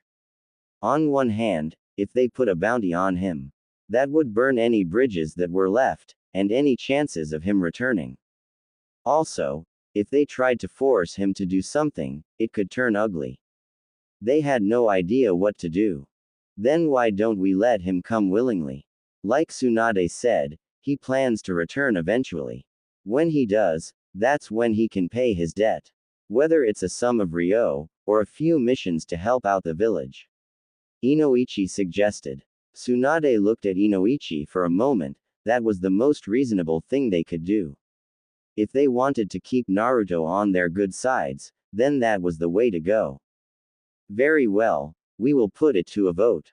Those in favor of Inoichi's suggestion? Tsunade asked. The result was expected, it was a majority win. Most of the shinobi voted for it, while the elders didn't. Tsunade nodded, then began to speak up again. That is over with, now is there anything else that someone wants to discuss? She said loudly. Koharu took this opportunity to speak up. What happened to Sasuke Uchiha? Why is he in T&I? She asked. Tsunade glared at her. He is in T&I for a reason, he defected to Orochimaru for power in an pointless pursuit of revenge. He is staying there until I say otherwise. She said loudly. Tsunade's tone shut Koharu up. However, that didn't mean Danzo didn't have anything to say, and boy did he. Does that mean you intend to let him become a ninja again? He asked suddenly. Tsunade narrowed her eyes, something was definitely up with Danzo. He was definitely scheming something, however, Tsunade had no idea on what he wanted. Maybe. It depends on how the next few weeks go. As of now, Team 7 has been disbanded. Kakashi Hatake has been ordered to help teach at the academy, Sasuke is in T&I currently, and Sakura Haruno is on a 1-month suspension. She said suddenly. They were surprised, it seemed Tsunade really meant business. Sasuke Uchiha, what are you hoping to get out of him, Tsunade? Inoichi asked suddenly. Tsunade sighed and looked at the Yamanaka. I want info regarding Orochimaru, anything will help. Preferably his subordinates and hideouts, also hopefully information on Akatsuki. Jiraiya knows he was a member once. She replied. Inoichi put his hand on his chin as he thought about it. Who do you have interrogating him? He asked suddenly. Tsunade grinned. Anko Mitarashi, she said. Silence was met with that. Most of the shinobi who knew of her shivered and cringed. For Sasuke to be interrogated by her, God have mercy on him. She was definitely a sadist, no doubt about it, whatsoever. If anyone could get that info, it would be her as well. They knew that her methods were sometimes a bit unorthodox and frowned upon, but they definitely got the job done. After all, results were results. Are you sure that's a good idea leaving him to her? Inoichi asked suddenly. Tsunade chuckled. Well, I know she won't do anything fatal to him. However, she would do anything she could to get the information out of him. I have faith she won't take it too far.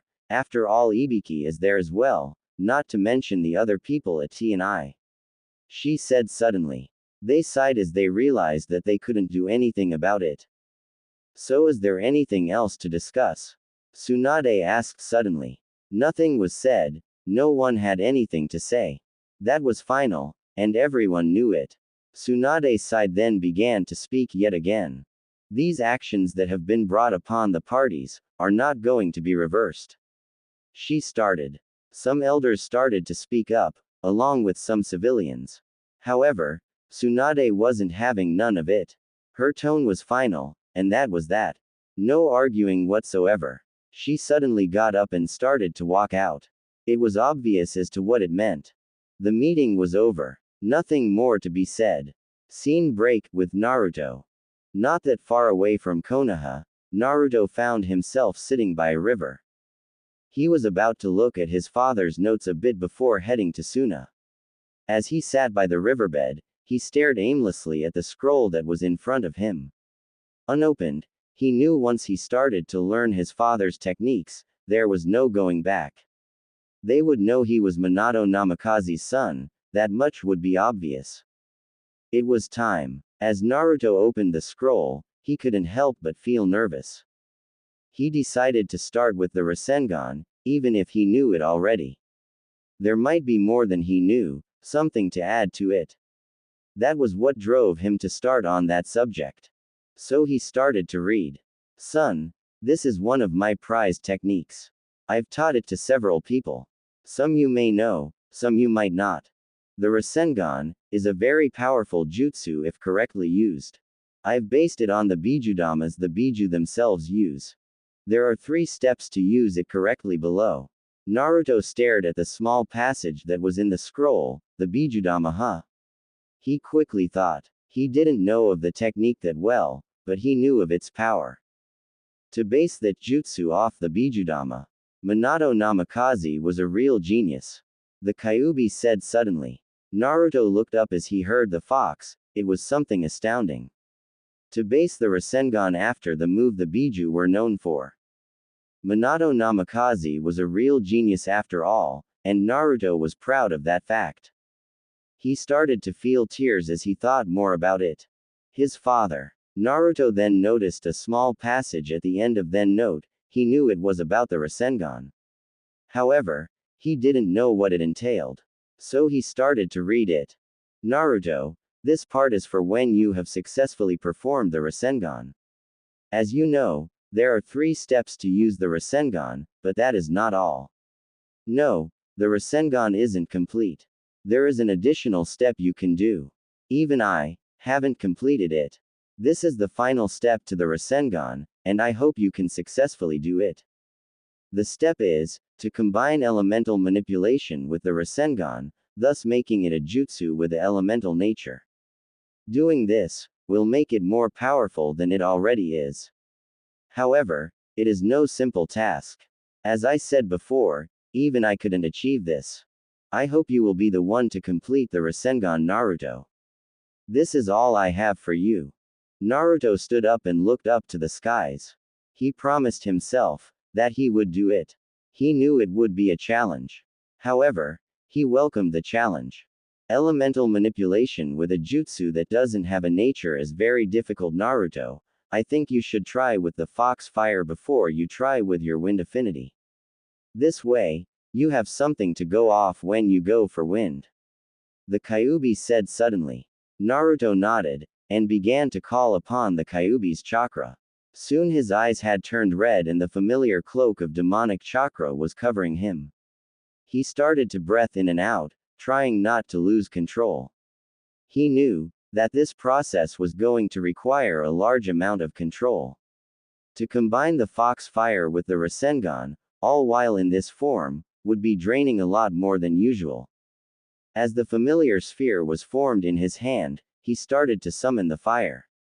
However, it was resisting, and it wouldn't do as he wanted it to. After about 15 minutes of concentrating and maintaining his focus, the fire started to swirl around the Rasengan a little. However, due to the fact he was already low on energy from his trip to Konoha, the Rasengan instantly faded along with the fox fire. Soon the demonic cloak faded too, leaving Naruto panting for breath. You're exhausted, Naruto. You haven't had the proper amount of time to rest and recoup your strength. However, you're not that far away from Konoha, so you don't have that option now. I suggest you head off towards Suna, then find some place to lay low. The Kyuubi said suddenly. Naruto nodded meekly and stood up. He knew he just sent a beacon as well. Anyone would have felt that power. He wasn't that far away from Konoha too. So it was only a matter of time before they sent search parties. It was time to go. With those thoughts in his head, he started on his way towards the land of wind. It was a few hours later and he finally arrived at the gates of the village. It looked just like it did before. It was just morning, he had been going throughout the whole night. He wanted to get something to eat. However, he didn't really know the village that well. It was 15 minutes later and he finally found a food stand. It wasn't nothing fancy, or rundown. Just a simple shop for food. He walked up to the stand and waited for someone to take his order. However, as the person walked over, their eyes widened. Naruto rose an eyebrow as he wondered what could be going on. However, before he could speak up, he felt something against his neck.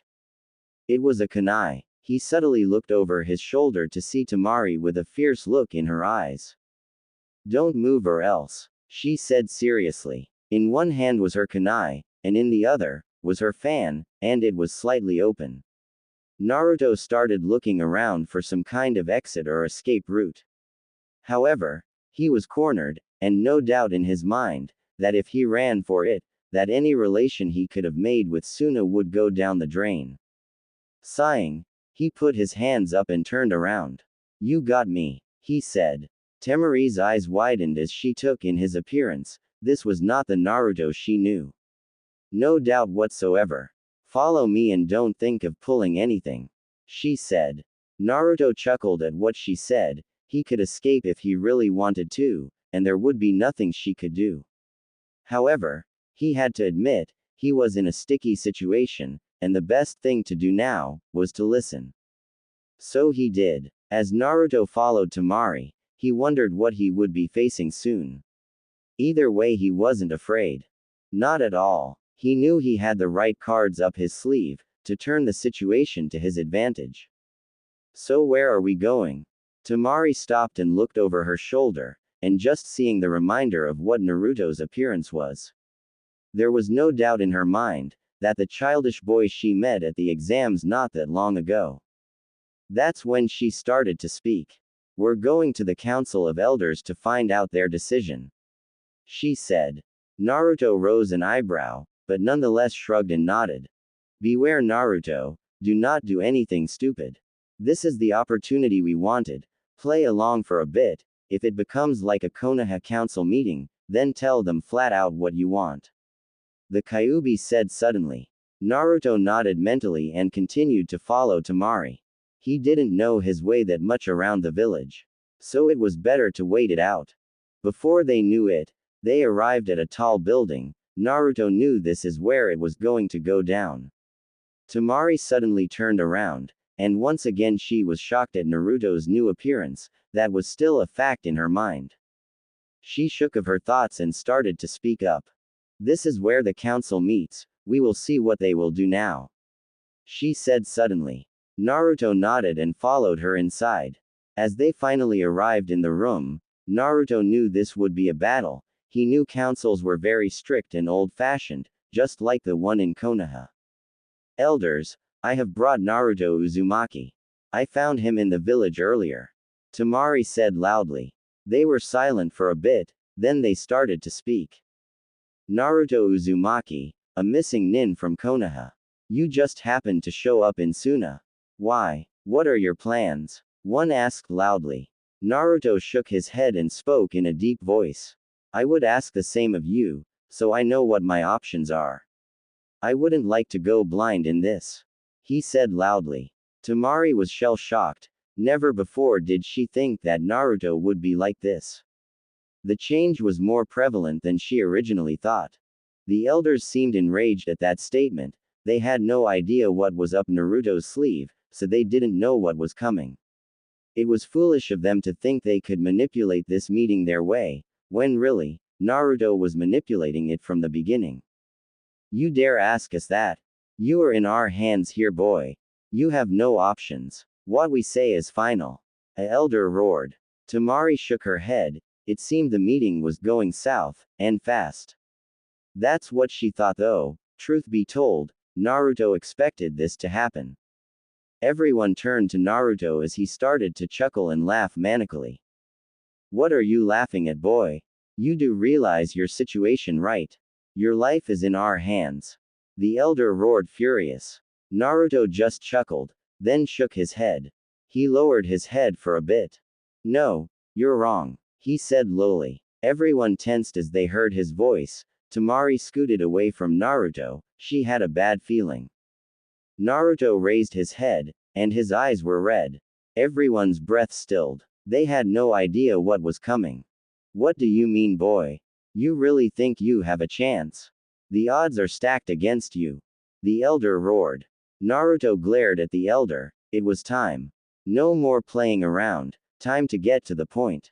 Are you sure? Naruto asked loudly. His words left the question in the air. What did he mean? That was the elephant in the room. Naruto started to speak up yet again. Do you really think that it was a coincidence that Temari found me in Suna today? I'm a missing nin, so it would be foolish of me to let myself be caught that easily, he said loudly. That's when it hit them. Temari turned towards Naruto. You let me catch you. You wanted me to. Why? She asked loudly. Everyone else wanted to know. Naruto chuckled and spoke up. Nothing on you, Temari. I just needed the fastest way to meet with the council, that and I needed the cleanest way too. Couldn't have bloodshed on my hands at a time like this, he explained. The elders stared incredulously at him. Then what do you want? One asked. Naruto chuckled and looked at the elders sharply. The reason I'm here. I'm here to offer you a proposition, he said loudly. Silence reigned in the room for a while, but suddenly several chuckles erupted from the elders. What could you offer us? Your situation is a critical matter. To trust you would require a lot of proof, one said loudly. Temari looked at the room in awe. She had no idea what was coming. Naruto rose an eyebrow as he stared at the elder. What he said made him a bit confused. You want proof, he said in low voice. Everyone looked at him strangely as he spoke. Bring it. Whatever you got, I will take it, he said with a grin. The entire council looked at him strangely. Naruto stared defiantly back at them. Temari seemed a little shocked at what the meeting turned out. Are you sure about that? We know you're a Jinchuriki of the Kyuubi, but you can barely control it. What chances could your proposition be of worth to us? One elder. Naruto chuckled and it turned to full-blown laughter. Are you sure about that? I know for a fact I'm way stronger than when I was at the village. You want proof? What besides the fact that I've traveled to Kumo and personally gotten a deal with the Raikage, in order to get training from one of his top ninjas? Also the fact I learned so much from the time I've left and now I'm here for the same reason. Naruto shouted loudly. After Naruto's outburst, complete silence reigned in the room yet again. They weren't sure if they heard him right. You boy, you made the Raikage a deal and he accepted it? One asked incredulously.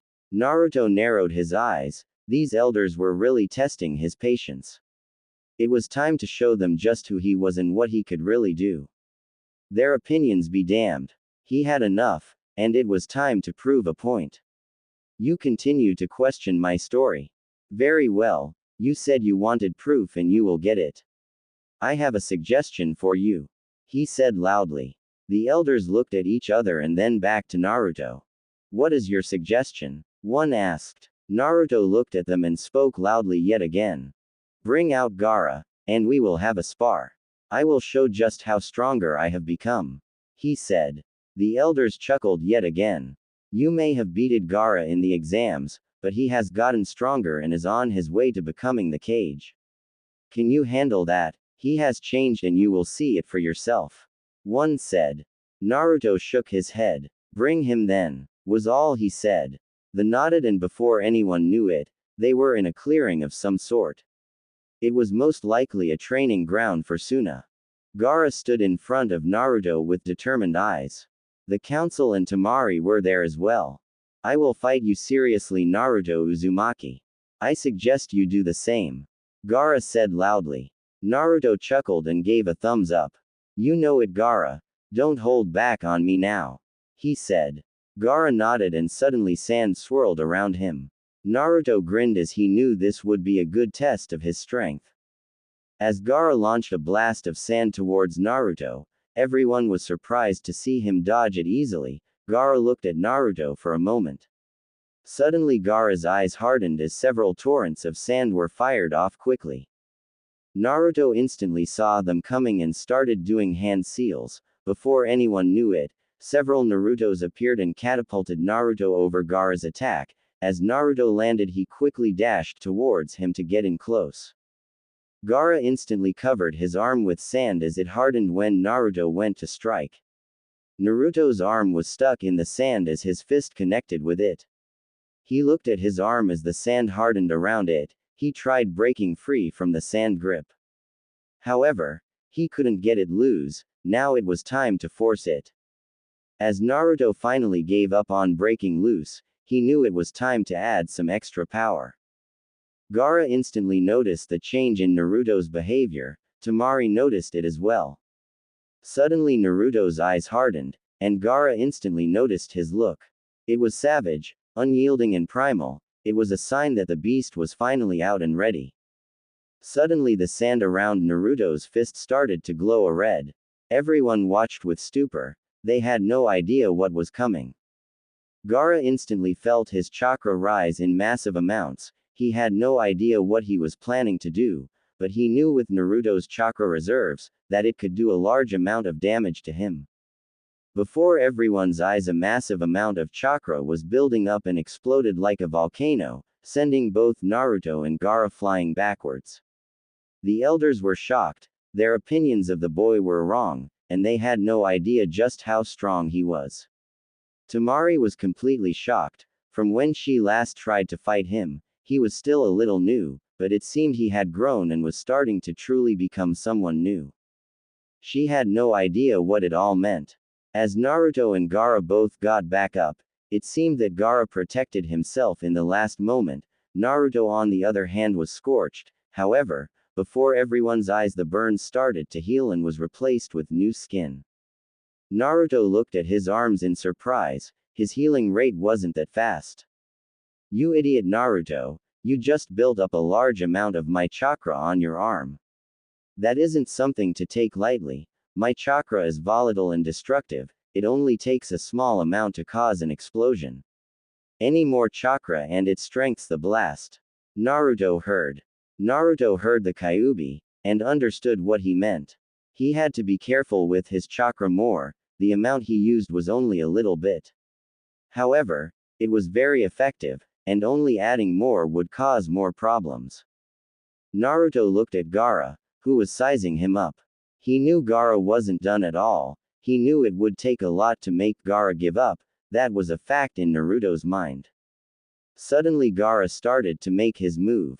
Gaara started to gather a large amount of sand while holding his hands together above him.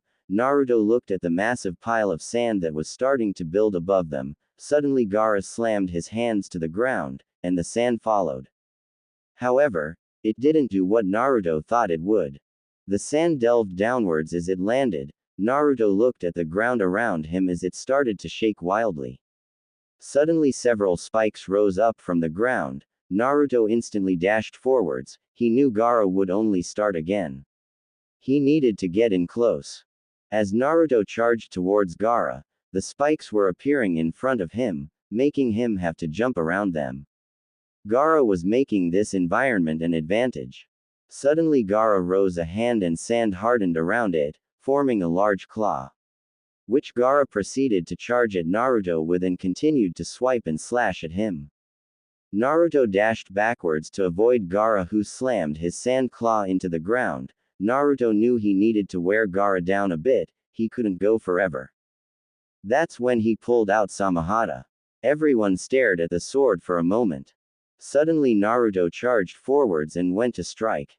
As Samahata connected with Gaara's claw, everyone was surprised when it started to the chakra right out of it, making it smaller as it drained the chakra. Gaara looked at Naruto in stupor. Temari was completely shocked. She saw the sword earlier and wondered what it did, and now to see it, it blew her mind. How could he get something like that? She wondered odd. The elders were completely shocked. They knew what the sword was now, and knew just how powerful Naruto could be with it. Samahata, shark skin, one of the most terrifying swords of the 7 ninja swordsmen of the mist. To wield such a weapon. One elder spoke aimlessly. Temari looked at the elder in shock, then to Naruto. What does the sword allow the wielder to do? She asked curiously. She didn't know if she would like the answer that much. The elder turned to her and spoke again. The sword devours chakra, any kind of it. It can also feed off the wielder's chakra, thus making it a ton more dangerous. They said. Everyone looked at the sword and felt a chill down their spine. Gaara instantly yanked his arm back and slammed his other hand on the ground, making a large shockwave, giving both of them some room.